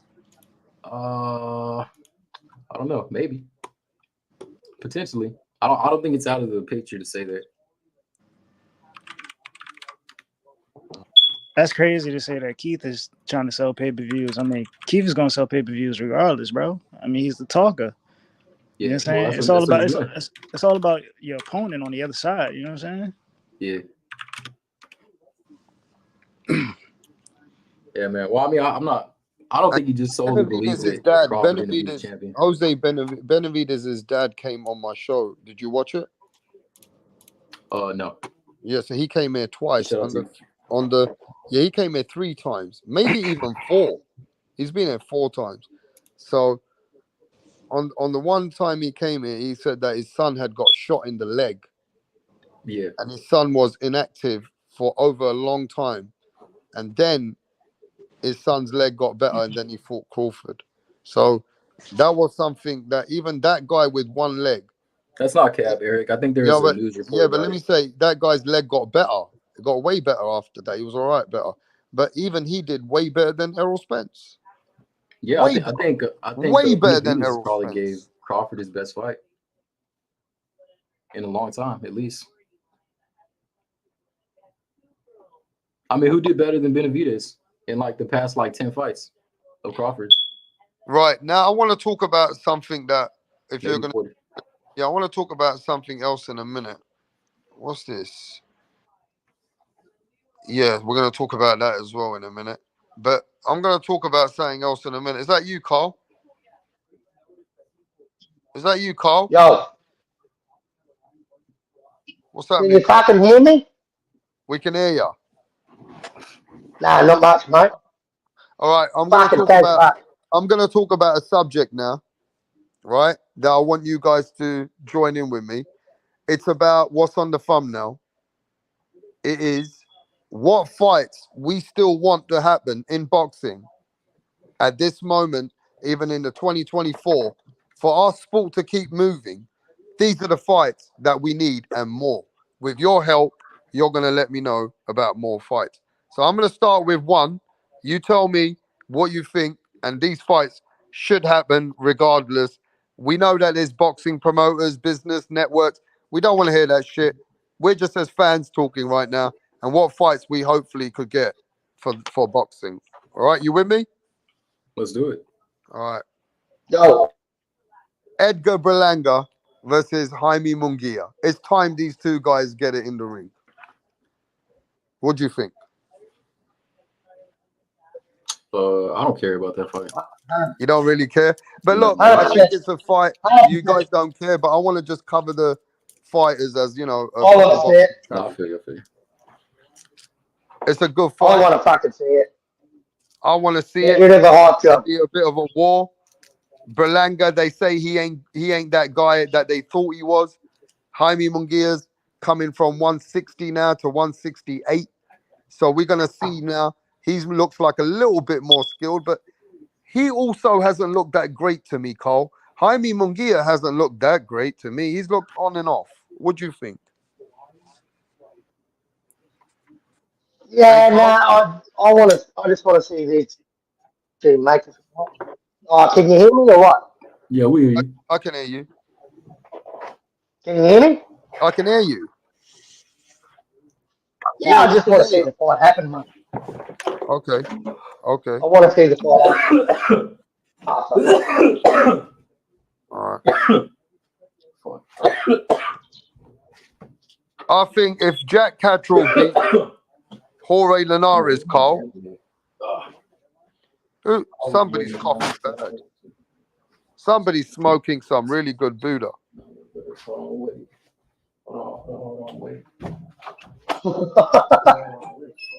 Right? Berlanga versus Munguia is a good fight. I'll watch it, says Peter. If Jack Catterall beats Jorge Linares, you listening, Cole? If Jack Catterall beats Jorge Linares, are you there, Brando?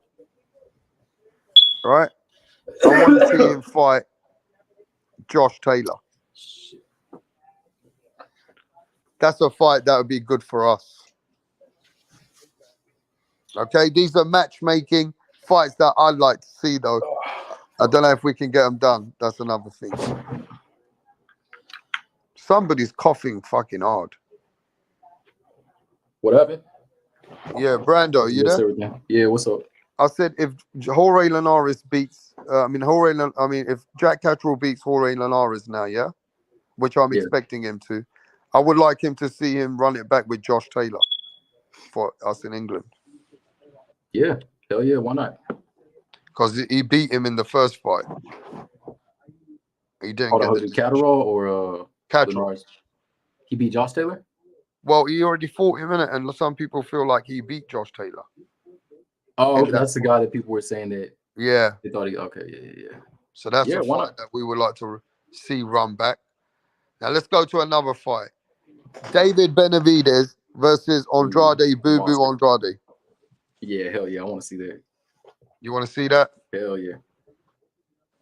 Well, how'd you see are that? they in talks for it or what? Huh? Are they in talks for it or what? Yeah. This fight's looking to go ahead. Oh hell yeah, yeah man.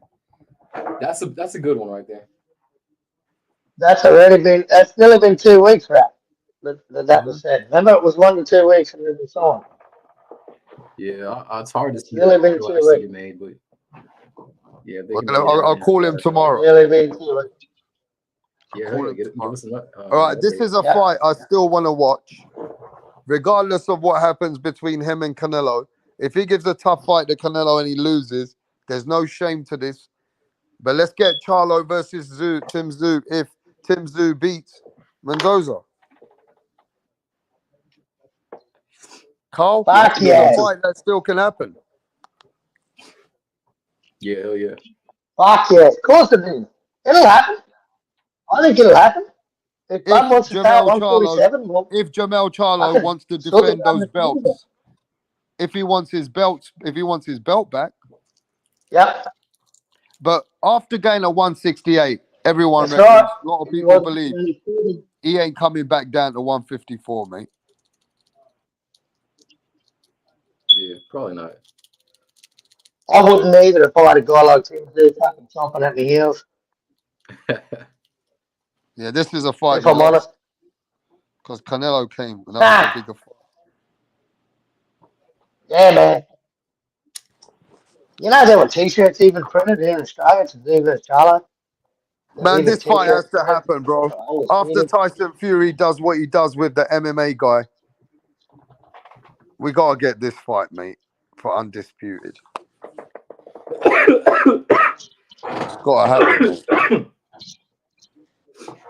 You dabbing or something? Oh, he's got to be dabbing.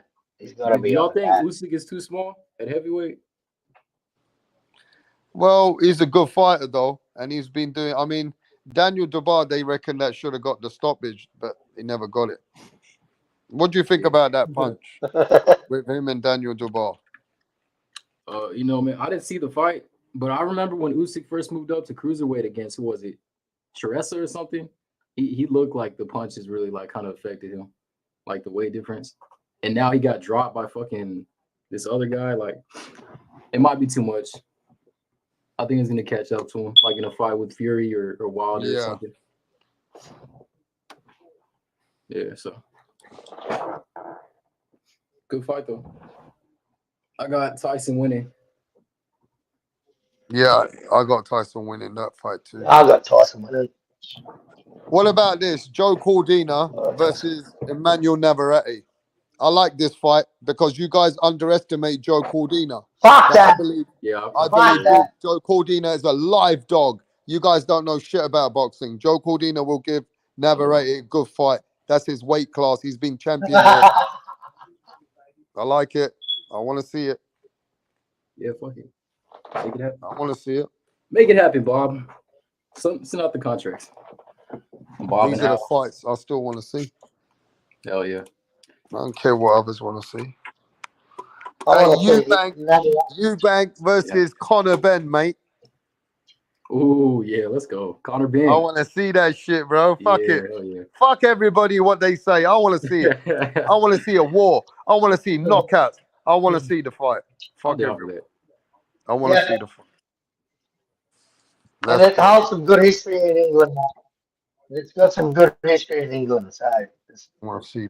the Suns. Yeah, mate. I still want to see this fight. This is a fight now. They fucked Yeah, it. Let's get it because Eubank look, Cole. Eubank looked really good. You went for Liam Smith. He proved you wrong.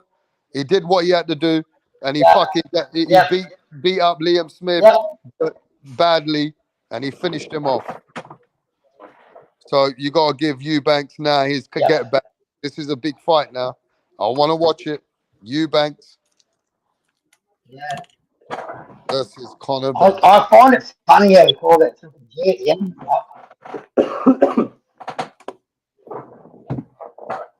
Who do y'all got? Conor Ben or And it weird that you call that retired Triple G. I don't know right now. Eubank looked good, and this time it's going I to think be at Conor Ben. 160. I think Eubanks look good at 160. It's not going to be no weight draining. So Conor Ben is asking to go up 2 weight classes. That's a fucking not an easy job. But hey, Conor Ben's a fucking young lion. He feels like he wants to do something. Hell yeah, he's gonna get on some HGH and make 160, no problem. Well, he's got to come back now and make some big fights, innit? He'll make millions on this fight. He'll make millions. So, you know what I mean? He'll get the casuals. That's a good grab at the casuals there. The British casuals, bro. Big time. That's a good grab. That's a good way to grab. That'd be huge pay-per-view. Now, let's talk about a fight that no one's talking about. Arthur Beterbiev versus Callum Smith. Does anybody want to speak about this? Because this Beterbiev is a knockout artist, knocks everybody out. Everybody. January 13th. And to be fair, the fight we really want to see is him against Bivol. Right? Yeah, but how do you guys see the fight? I mean, does anyone not have Beterbiev with I don't think anyone has Callum Smith winning right now. I think Smith's coming off. Smith had a good knockout in his last fight, innit? Yeah, I fucked up before I went against. What are y'all I'm back against fucking performance at first? Beterbiev once. I ain't gonna do it again. I don't give a fuck. Yeah. I think fucking Beterbiev knocks him out. I think Callum Smith's coming off some good knockouts, man, but I just think fucking at him again. He made Jason Jr. look like a fucking club level Has fighter. Callum Smith ever been knocked out? Never, right? Never. Yeah. So this guy stops everyone, so you expect him to stop him too. Hell yeah. Lower averages, right? Lower averages, brother. 19 for 19. That's incredible. Yeah. Yeah, I doubted him. Especially I at a didn't world think he'd level beat too. Jason. He's not even fighting like his first few fights at a fucking world level. He's never had a fight go 12 rounds. That's crazy. Yeah, bro. I don't see Smith standing a chance in there with Beterbiev. The fight we want to see is him against Bivol, really, now, isn't it? Yeah. That's Yeah, the fight we Bivol want, understands. mate. Bivol does. His footwork is good enough to keep him away from those punches. He's a beast, this guy, though. This guy been knocked out everyone. Fucking beast. Yeah, dude. Yeah. Strong motherfucking guy, man. Yeah, I wish he could get a payday. He looks like one of these guys who come in to fight for religion, or he's for his people, like for real. Yeah. Yeah, I remember when he fought that fucking Hey, he's a that fucking Usyk dog, thing, that there was like guy. no one in the crowd. Yeah, mate. He's a fucking serious one, this geezer. And you know, people don't realize he got skills as well. Very fucking talented guy. He knows when to punch. He's got smart. You know, he's not just a brawler, bruv. He'll work you out. He'll draw you in. Oh my bad. That's my smoke alarm. Is that Oh, your Spence. smoke? Yeah, my bad. I Fuck. need to. There's always somebody always comes I there need with to a change the fucking battery. smoke alarm. Monahan boy, so that ever beat. Yeah, my fault. Everyone, once in a while, always one guy comes there with a smoke alarm going off. Always happens. Rap, I thought it was you. Rap, I thought it was you. I'm not gonna lie. I thought it was you, so I was being It's polite. never been You me, know how much mate. I love smoking. Nah, mate, it's never been me, bruv. Yeah, that's me. It's always been somebody else, always. Yeah, mate. Yeah. Yeah, mate. No, No, but it's look. it'll be a good fight. What? Say that again? It'll be a good fight while it lasts. Beterbiev versus Smith. Great fight. Good fight. I mean, Smith's probably in the best shape of his career, to be honest. So if he's ever going to beat someone, it's like now's the time. Beterbiev's what, 39? Yep. How fucking old is Beterbiev, the old cunt? You know? He's got to fall off his perch sooner or later. That's just the type of fighter he is. But he'll go out on his shield because he's a tough cunt. That's what I love about him. And Tim Zoo's exactly the same. These two guys, that's how they fight. I think Beterbiev just wears him down and just the power. I mean, even Beterbiev's fucking jab hurts. You know, like the dude, he's just solid. Yeah, that dude's on the steroids heavy as fuck. Yeah. Yeah, but he punches like a motherfucker though. That full GSP kind of exposed him for being on steroids. He kind of exposed like his whole camp, and that full fucking Beterbiev is part of that camp. So yeah, Yeah. The juice for sure.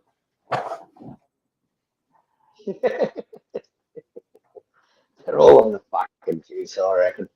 Yeah. What other fights you got there, Rat? What other fights are you looking for? What fights are you looking forward to, Rat? Hold on, what's going on? Just that. What fights are you looking forward to? What fights? The fucking Canelo Charlo fight. Canelo Benavidez, if they decide to make that shit. And you know, I really like to see that Crawford and Charlo, but who knows? Who knows with that?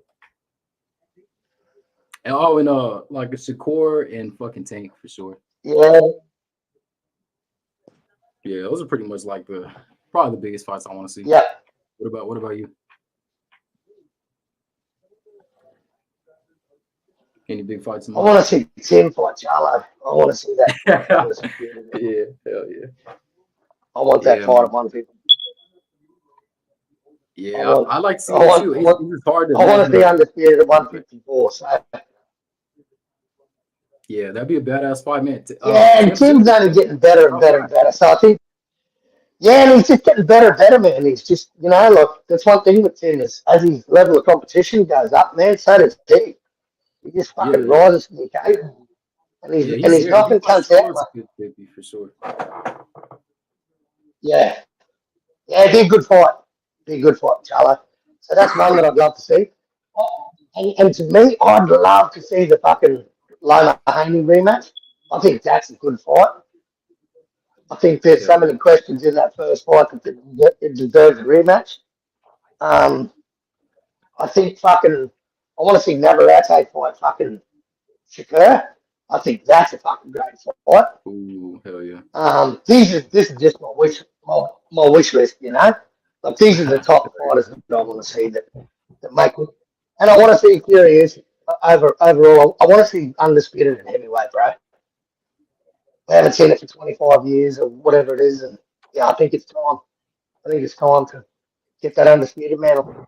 And I think Tyson Fury can win, but I just don't know, man. Like Usyk fucking parries the jab, and he's got good footwork, good head movement. It really intrigues me that fight at heavyweight. The David and Goliath matchup, Yeah, hell yeah. Who do Because I you think got him Tyson win will by? come in big for that fight. I think he's Yeah, coming. I think 300 and Fury. like 40 pounds and shit. I think Fury wins. I think Fury might even stop him. I should speak about this Yeah, fight. man. Yeah, This I fight's know. coming on the weekend. But This is the fight we're going to watch. It's going to be the fight right now. Joe Joyce versus Zhang Part 2. What's going to happen? Zane's I gonna think win. unless Zane's gonna stop him. Versus Zhang. Zane's gonna stop him, bro. I think Joe Joyce is just going to keep that head on that center line, and fucking Zane's just going to keep tagging it. Bro, Zane is Really unstoppable, struggled with bro. Zane in that It's fight. the most KO you ever seen. Yeah, I think he's going to. I mean, him and Joe Parker was a fucking good fight. Joe Joyce and Joseph Parker was a fucking good fight. But I just think Big Bag's going to just fucking, just keep hitting him on that center line, man. Joe Joyce had no footwork, man. None. And he's slow as a motherfucker. So he's there to be fucking hit all day, every day. So I don't see that changing in the second fight, man.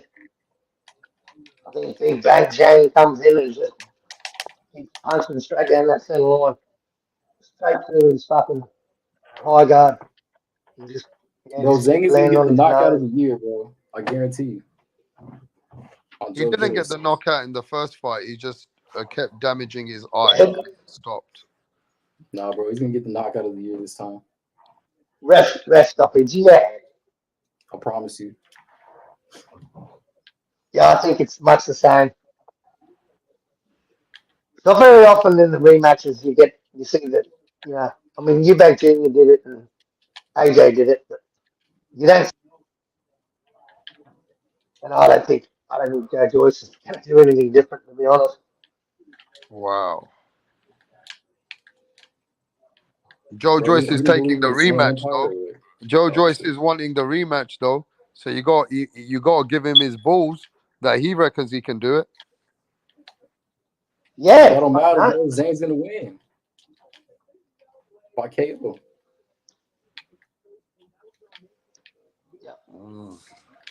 Yeah, I think Joe's just going to keep walking down keep that head on that center line, mate, and just keep getting tagged and tagged and tagged and tagged and tagged.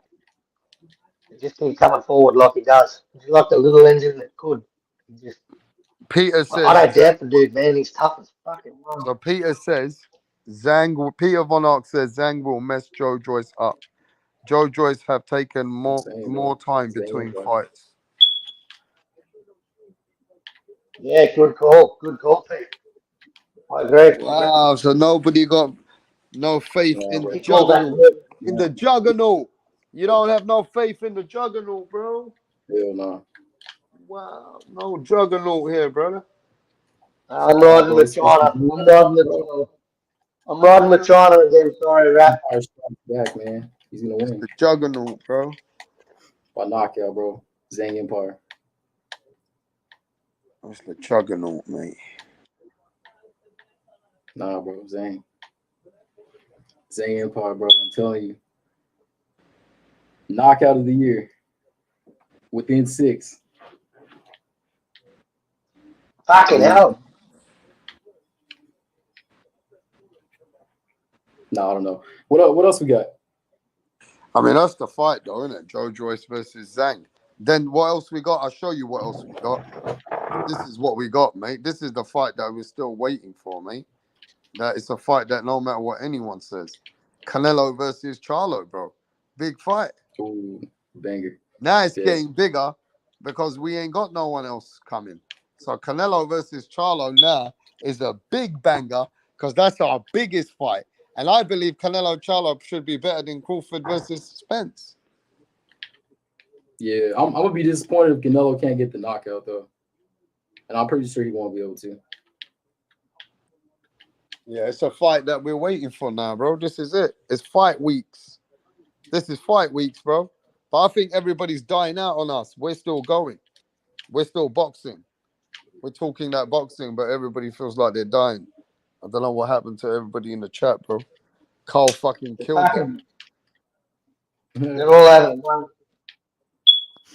Yo, one of the boxing channels should host like an undisputed, like a tournament or some shit. Yeah, they should do, bro. But what do you think happens in Canelo versus Charlo, bro? I don't know. I see Charlo giving Canelo a good fight, but I mean, I got Canelo winning, or at least I want Canelo to win. I know Charlo could win though. He's a good fighter. Mm-hmm. And he's longer than Canelo too, so it's the biggest fight coming up now. Canelo versus Charlo is going to be a damn good fight. And Peter, we don't have many big fights. This is bigger. The closer this fight's getting, it's the bigger it's getting now. It's becoming like, oh wow, anticipated. Did you watch the episode? Episode for the run up to the fight, All Access. Did you watch it, Bernardo? Yeah, Did you watch it? Awesome. Yeah, it's pretty I've seen good. it. You should watch it, man. Tomorrow, down shit. Can you hear me? You can't. We can hear you, but you're all over the place. Ah, well, for fuck's sake, you can't. I'm answering your fucking questions. You've been fucking drinking one too many today, ain't ya? I know you love your drink, so do I sometimes, but fucking hell, you've been going out one, ain't ya? You've had about 20. I reckon you've had about 10, I'm ready to 12, give Jack Martin. 14 beers. How many beers you've had? Not enough. You've had about 14. Fucking 9. 9? Yeah. That's fucking big. Yeah, maybe about maybe about. Peter says I'm leaning towards. Peter says I'm leaning towards Canelo, but Charlo could surprise us. Yeah, I agree. Who's the hardest puncher that Charlo's fought? The only time I hardly ever. Brian Castano. Y'all don't know who the hardest puncher Charlo's fought? Brian Castano. Castano? Brian Castano. Oh, yeah. The little T-Rex. Argentinian. Damn, that's a pretty big step up there to Canelo. Uh-huh. I think Charlo's feeling the pressure. I think Charlo's gonna feel the pressure. Yeah, because this is such. Remember this, when the lights go on, Canelo's done this time and time again. Yeah. This ain't nothing to Canelo at 168, bro. This ain't no big thing to Canelo at 168. You know how I was shitting on. What? You know how I was shitting on fucking Malone. Yeah, I just want to see the KO because people are gonna. It's kind of like the loose if Canelo doesn't get the KO. Because then people are gonna say, "Oh man, it's kind of like a pick me fight because fucking Charlo moved up 2 weight classes." And then if he wins on decision, it's gonna be like, Go on there, "Oh, Carl. they just gave it There to you." you go, mate. Whatever. Jake Maloney giving him his respect, his flowers. I like it. You bought his shirt, mate. Respect, mate. You looking like the fucking geezer. What's his name? The Liver Fucking King. hell. You look like the Liver King. You look like the Liver King. You know that guy The who Liver fucking King. eats all kinds of animals and everything. That's you, Carl, man. But respect, my brother. You must That's be me, eating. brother. You look like you eat alligators and fighting all That's kinds me, of the things. Liver King. You look I'm like the a hunter. geezer, the Liver King. Respect. I'm a hunter gatherer. You look like a man that's fucking there eating alligators and shit, or fighting fucking crocodiles or kangaroos and shit, mate. Like you look like a proper hunter. Do you like hunting? Fucking Do you like hell. hunting, Carl? I love it. No? Love it, mate. Love it. Love it. You the man. On You the land man, and in the bro. water. You the man. Yep. Yeah, listen. Canelo versus Charlo's getting really hyped up now for me because it's the biggest fight we got now. Can't wait. Black Helmet says Carl That's a looks good like a fight. serial killer. Carl look. He says he looks like serial killer. Nah, he's a family man, mate. The man's got a wife and shit, mate. He's not all loose cannon. I think those days are gone for most of us. Yeah, You mate. know what I mean? Yeah, I've retired. I'll put the queue in the rack in that department. But hey, this is a good fight. You know, as much shit as I give Charlo, this is a good fight, man. But I do still think there's weight divisions for a reason, and we're just gonna see Canelo rip to that body and I don't know, man. Canelo's never hit the deck, and for me, I don't see a guy coming up from 154 putting him on the deck. I just don't see Charlo as this knockout artist that's knocking killers out day in, day out. You know, the guy's had a draw, a suspected draw, and a loss. So he can be beaten. And he can. Um, I, I just don't know. I'm standing firm, and I'm just going to say there's weight divisions for a reason, bro. And we're going to be saying that at the end of this fight. And props to Charlo for taking the fight. I'm not mad at him for holding up Tim Zoo, but I just I just think let's get the circus over and done with and get back to fucking fighting in weight divisions. Yeah. Because I don't want I to see mean, blood fight. I don't want to see I blood mean, fight. but I know that, right? But now that the fight is so close in the next couple of weeks, the fight's got bigger, and I know all that what you're saying. But at this point where the fight is, I think people are a little bit right, getting more hyped up for this fight now because this is what we got. But yeah, man, I feel like this fight can surprise us. Could it surprise us? Could it be a really good tick for tack? Could it be a sharp, great fight in the beginning? Or could it be a little bit of a letdown? Could Charlo get knocked out early? Could things be, people don't get their money's worth? You know what I mean? We don't know how it's going to unfold. That's what I'm thinking now. What are the fans going to get out of this fight?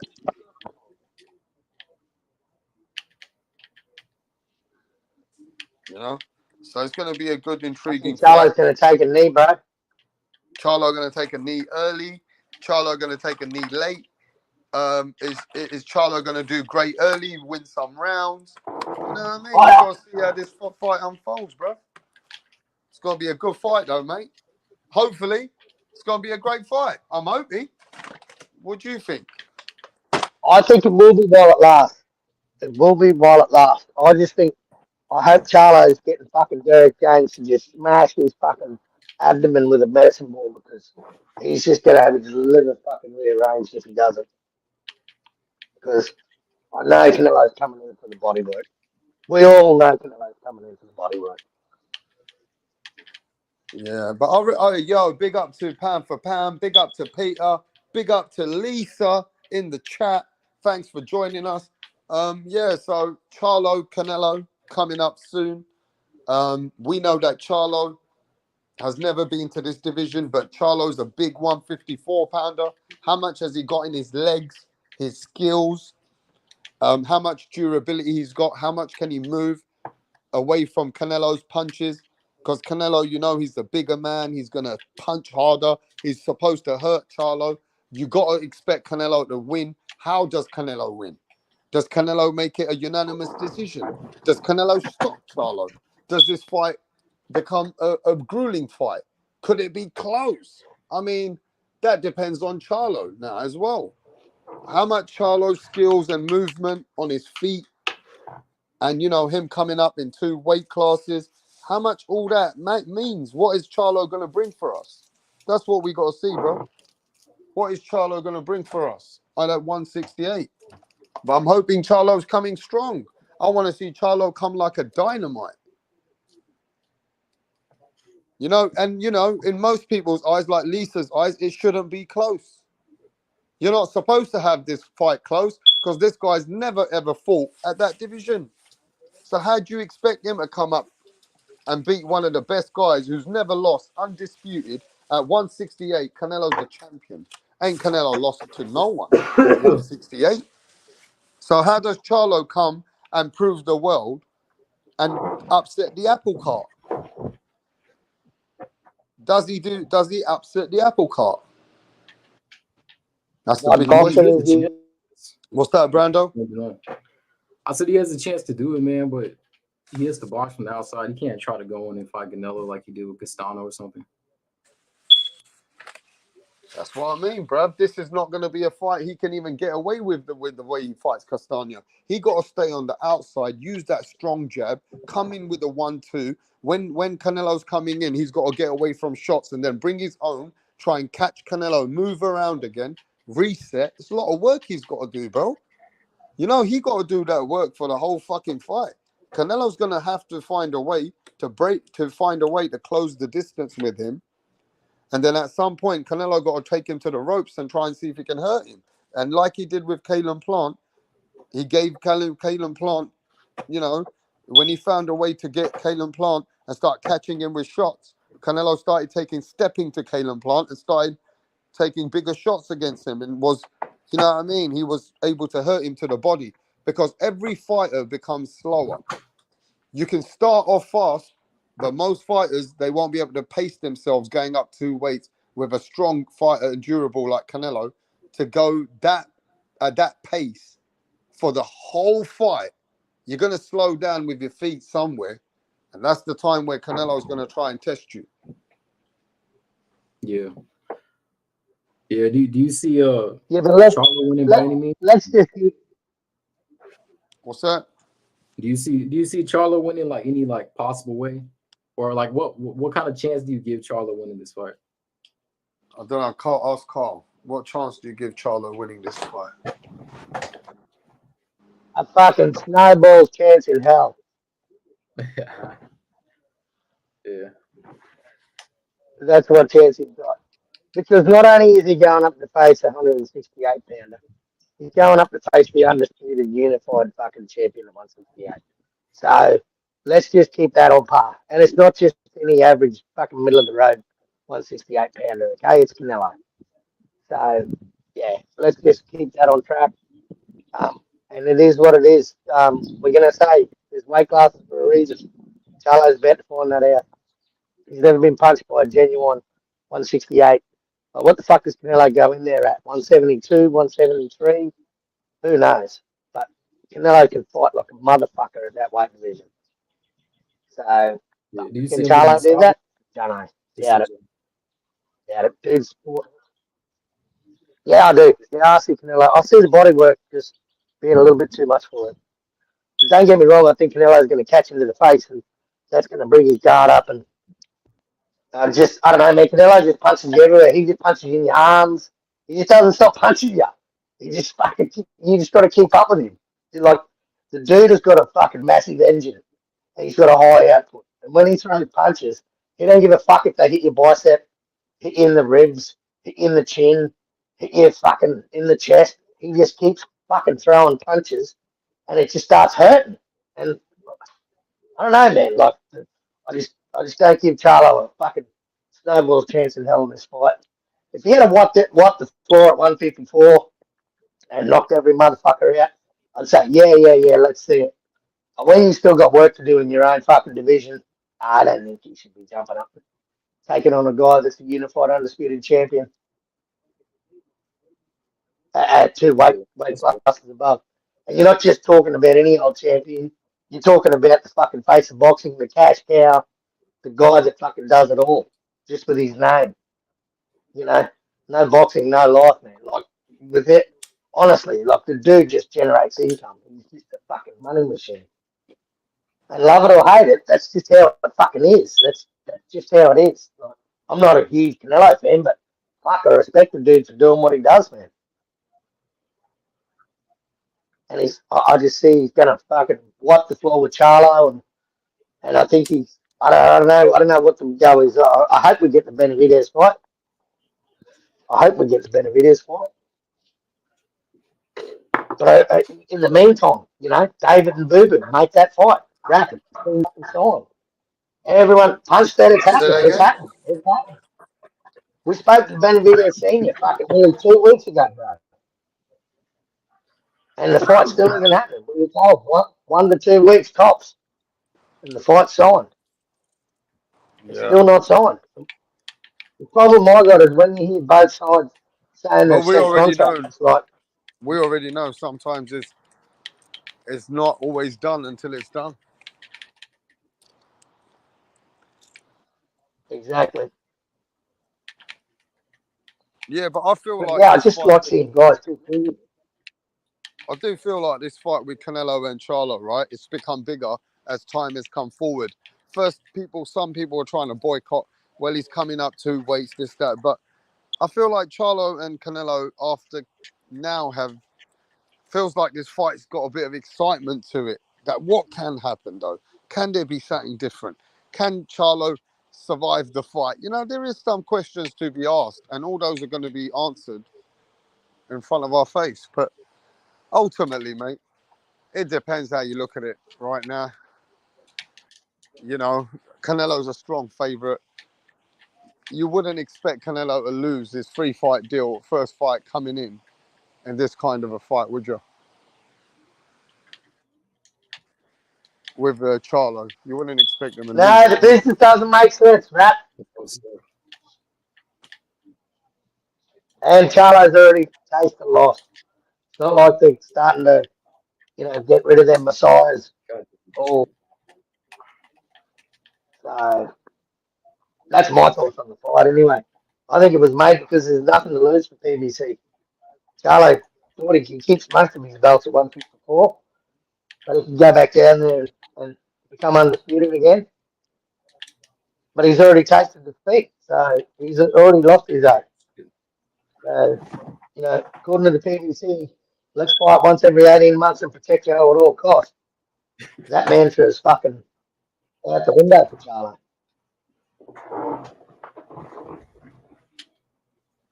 He's got nothing to lose.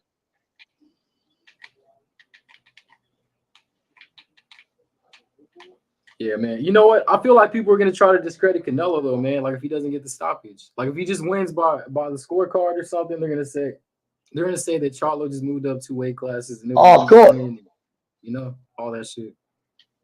That's the only thing I don't like about this fight, but Yeah. But outside of that, yes, it's a good fight. But I already see it. If he doesn't get the stoppage, it's gonna be Canelo's overrated. He's not pound for pound. You had to fight a guy moving up 2 weight classes. Like he's ducking Benavidez, all this all this extra shit. So, Yeah. yeah, it's annoying, but whatever. Yeah. The typical Yeah, smoke and that's like mirrors. the only kind of thing I don't like about Yeah, this you're fight. damned if you do and you're damned if you don't. Yeah. But, you know, Floyd Mayweather was in the same position too. Shit.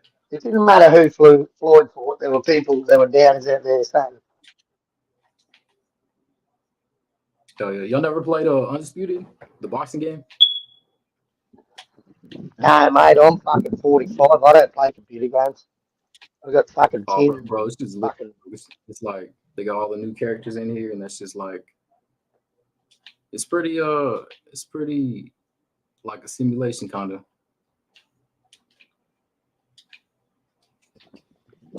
Yeah, I've seen plenty of the lads play it. I know plenty of lads that play it. But yeah, mate, I'm past computer games. So I missed that boat, bro.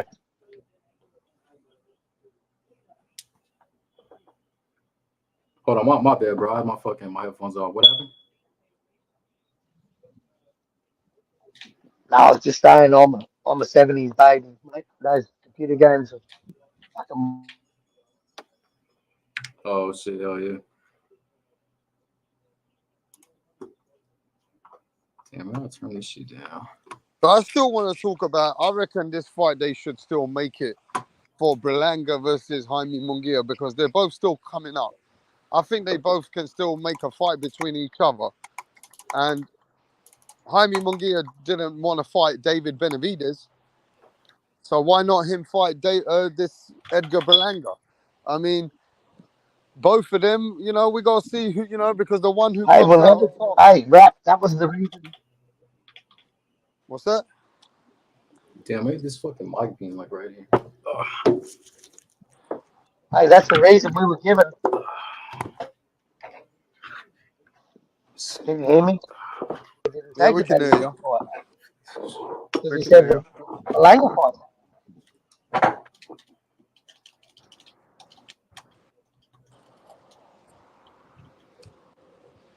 Yeah, you listening? Or you can't Of hear course, me? I'm fucking listening. You I sound can like hear you you. fucking going in and out. Sounds like going in and out, mate.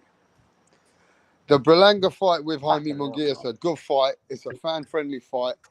It's a good fight for both of them to make a lot of money. They're both on DAZN. So it's inventable for this fight to happen. And for me, that Jaime Munguia looks like they're saying he's a better fighter, but don't forget he's come up from 154, 160 to 168. Edgar Berlanga hasn't been knocking everyone out like he was, but he's getting better. He's more durable. He might not be a good defense fighter, so this is a perfect fight for him. Both of these guys like to come and, they like to fight. Best thing for fucking Edgar Berlanga. He don't need no skillful fighter to come to him. He needs a fighter who's a fighter come forward a banger. This is his kind of a fight. So I feel like Edgar Berlanga can do well in this fight, and this is his best opportunity to get a big fight.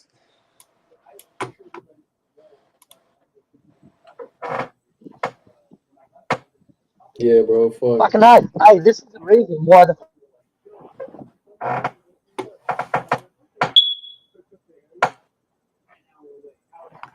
Bud might stop around 4 rounds. Yo, but let's talk back about Bud Crawford and Errol Spence.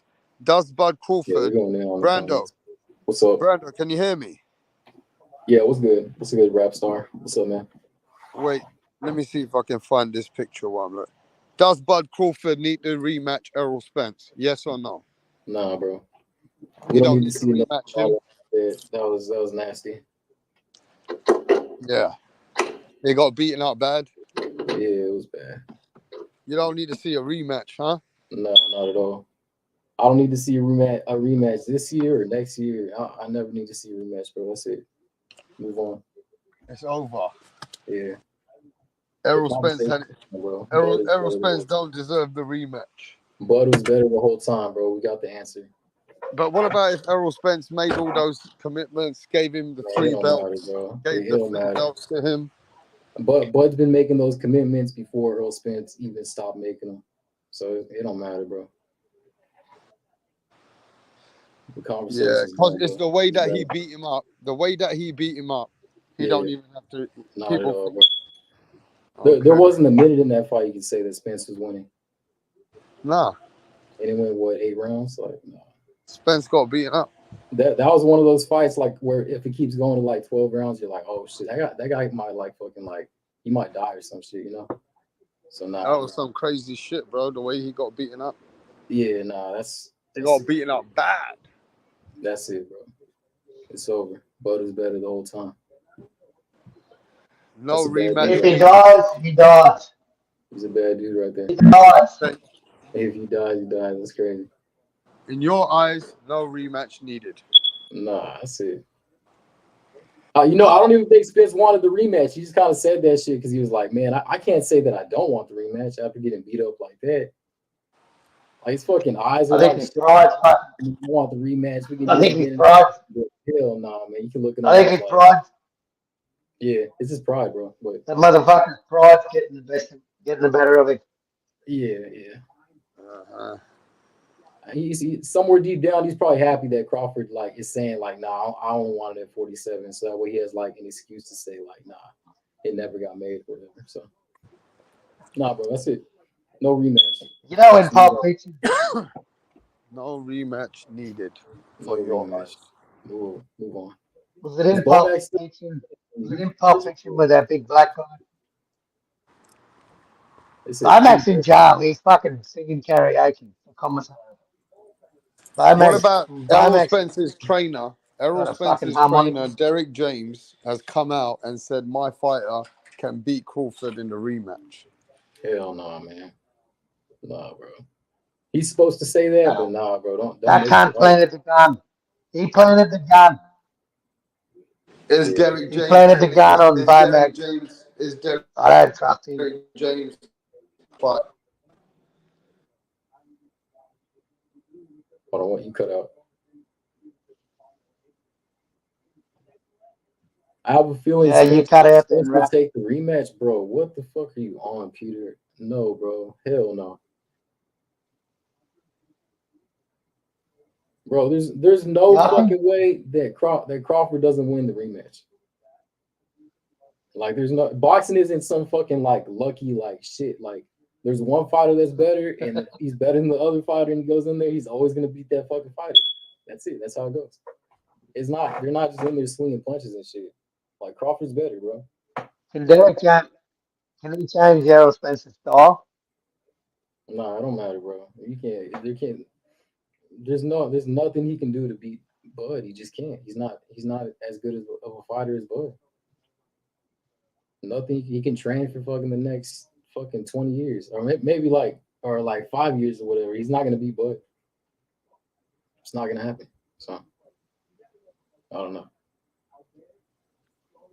I don't even see like Nah, I don't like need to real see it. discussion But hey, is. you know what? It's written in the contract. There's a rematch clause both ways. So fuck it. It's there. Let's get it over and done with at 147. That's where the belts are. I mean, if it wasn't that bad of a Let's get beating, it I on. get that, bro. That was a And if bad he fight, bro. dies, That's the ones where people die, bro. They die for that from that shit, man. Like that's a bad fight, bro. You don't want to see Spence like that. Like he's already rich and shit. Like he has his money, he can retire and shit. Man, you don't want to see that again. Like, no, that's yeah.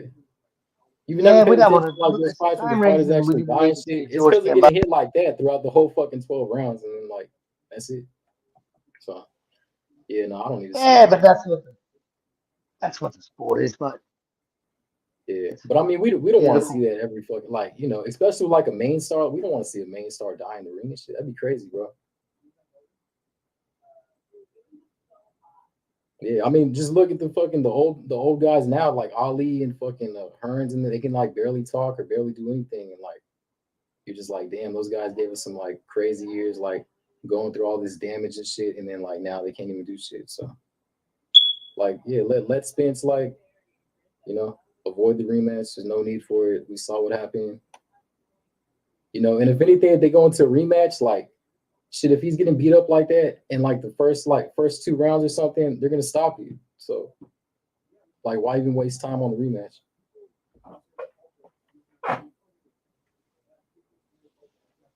Yeah, but he thinks he can beat him. He's got something for him. Man, you don't think that shit. You and That's I that's know he fucking doesn't. bullshit. Nah, there's no way he thinks he can beat him, bro. Bro, when you're in there taking punches and shit like that, and you can't do shit to that guy. You're like, fuck, this guy is fucking better than me, dude. I can't do shit. I'm just a sitting duck. You can't do shit. He's just stuck in there getting hit every second, bro. There's nothing he can do.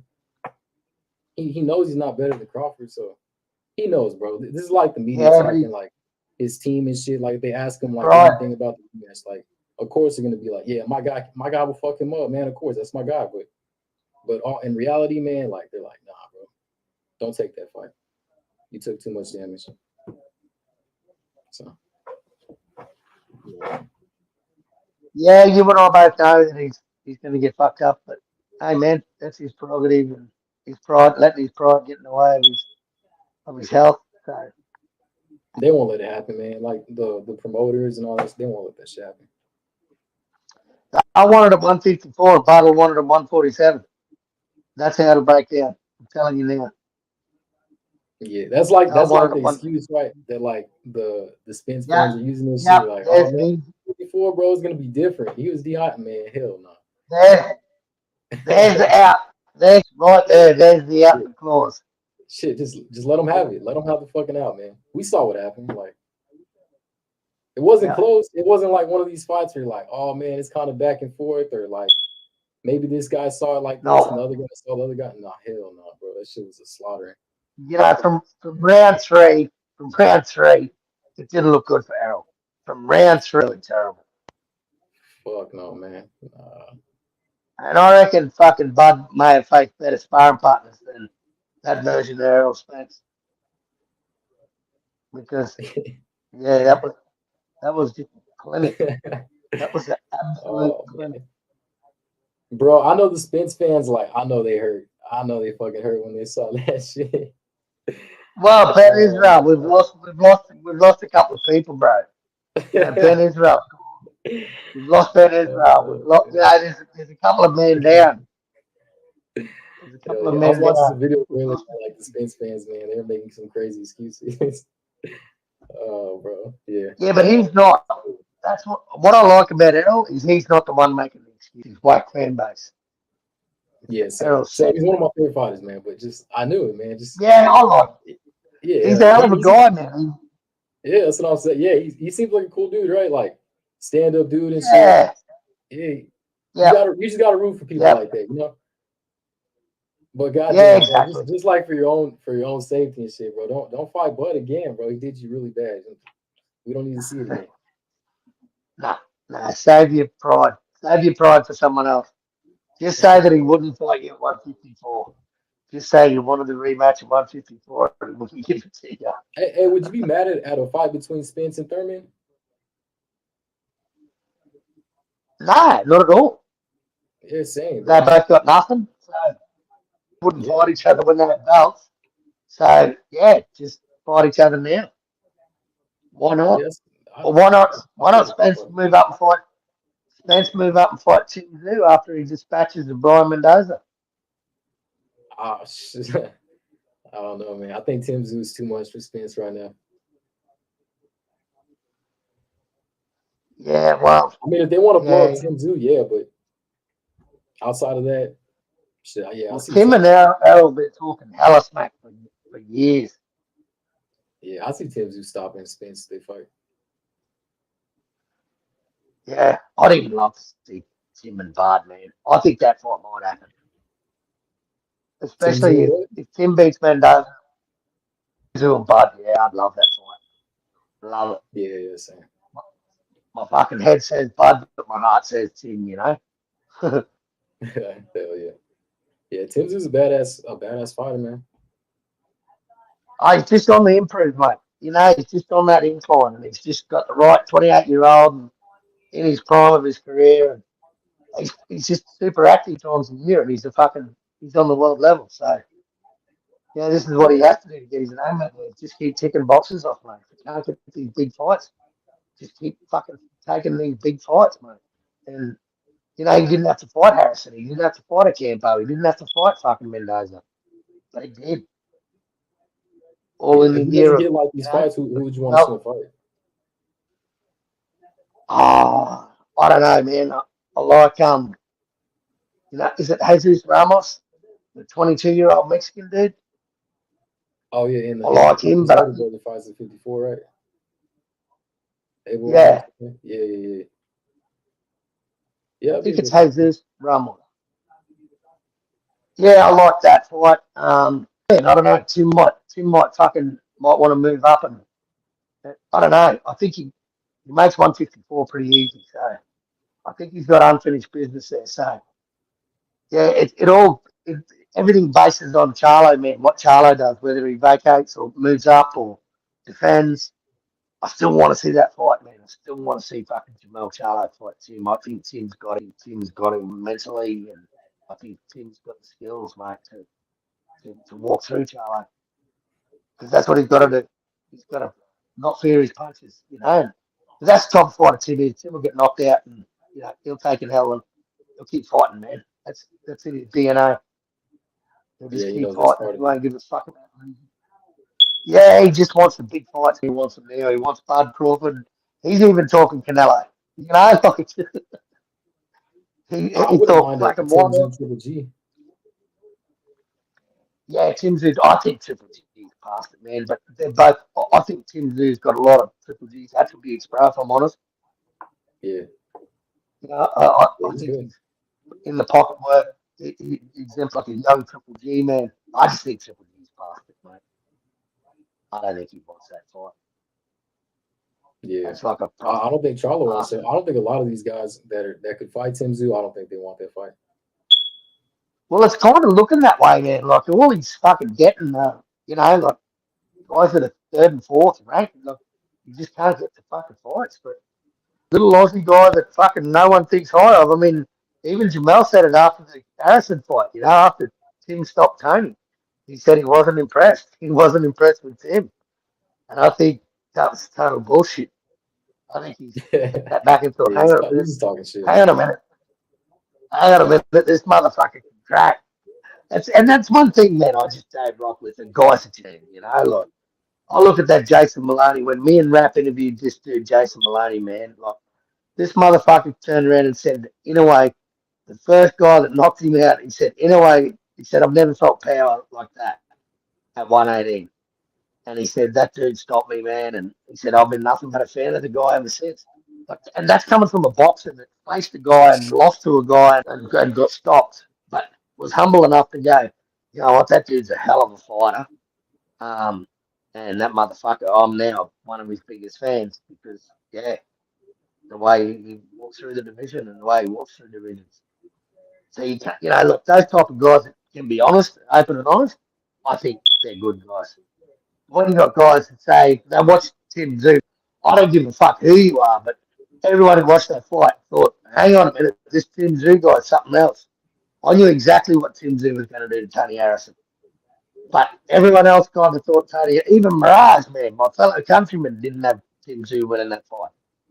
And I'm like, man, Tim's just getting better and better and better. And he took Tony Harrison's best shot and 10 shades of shit into it. And still didn't prove anything to fucking to Jamel Charlo. So I just think that's kind of funny where you can't get sit back and go, you know what? Yeah, this guy's a good fighter. He's going to give me a good fight. He's going to give me a good fight. This will be a good fight. He couldn't say that. He just said, nah, I wasn't impressed. Nah, that motherfucker didn't show me nothing. Yeah. Come on, get your dick out of your own dick out of your mouth, mate. And just give a bit of Yeah, he credit. knows, man. Yeah, of course he does.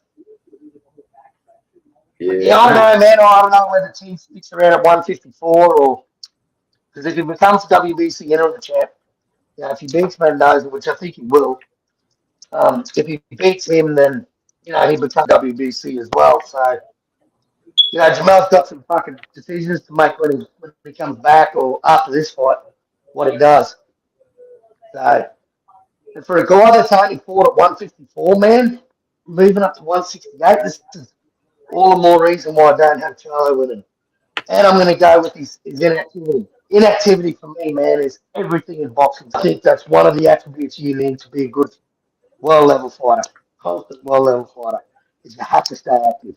You know what? It's proven in years gone by, and it'll be proven once our ass is fucking 6 feet under. So I just think guys need to take this activity shit and fighting once every 18 months, mate. It's just not good enough. It's just not good. Just fucking yeah. keep fighting, mate. Keep ticking off box. Hell yeah. Yeah, man. Yeah, You know what, man? I want to see fucking Tim Zoo just say, fuck it, bro, I'll go to 160. Follow Charlo to 160 or try to forget that Triple G fight at 160. Because 154 is kind of like, it's kind of boring at the moment. Yeah, it's pretty stagnant. I just think he's got unfinished business. And, you know, he was good. He wants to make some noise there, and then he'll just move up and just fight everyone. That's just the kind of guy he is, mate. He'll keep fighting whatever big nags come in front of him. Easiest bloke to negotiate with in the fight is Tim Zoo. I'll tell you that right now. He wants all the smoke. There's boxing. That dude would not fight. He would sign up tomorrow for any fight. That's the type of guy he is.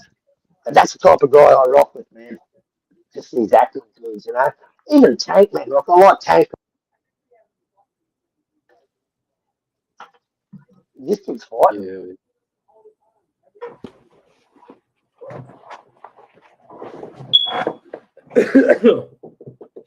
Hell yeah. And what other fights are coming up besides this Canelo Charlo fight? There's Jaya Pataya. Jaya Pataya is fighting. He's defending his IBF. He's a cruiserweight, the Aussie cruiserweight. That's coming up on the. I think it's on the same day as Canelo Charlo. Oh shit. Do you follow? Have you heard of him? The cruiserweight? Nah, bro. I don't really keep up with the cruiserweight. Oh, he's the IBF and Ring Magazine champion. He's got some fight with some guy. I think he's ranked 6th or something in the IBF. Yeah. Damn. So But they need to make some fights. Need to make some. Probably everyone wants off for the fucking holidays.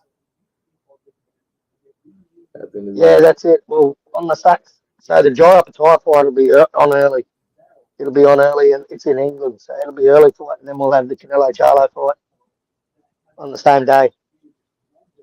Oh yeah, hell yeah.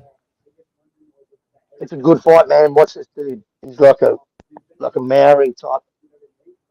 Yeah. South Hey, Islander did y'all guy. see that dude beat fucking Izzy? Or no? Sean Strickland. Yeah. Yeah, that was good. Man, it's the most random shit ever. What the fuck? That was good, man. Izzy Oh, kind of remind me of like Devin Haney. The backfoot don't work in UFC, eh? Yeah, I don't know. I didn't see it. Like I missed that shit. But whenever I looked it up later, I was like, cause like before I was like, man, Izzy has this. Like this is like a no brainer. Izzy, right? And then you see it later in this full fucking one. Like what? Like what the hell? Like what happened?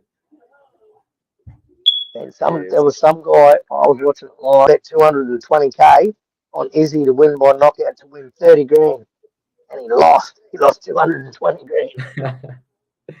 Oh shit, yo, oh my god, Yeah, that must be the worst fucking feeling ever. But hey, my earbuds are going flat. They're beeping in my ears. I'm gonna have to jump off. All right, bro. Yeah, I'm off too. I'm gonna fucking get off here. All right, I'll catch y'all later. Good talking. Hell yeah, bro. Yeah, take it easy, man. Yeah, man. You too. Later, rap. Peace. Bro. Catch y'all later. Later, bro.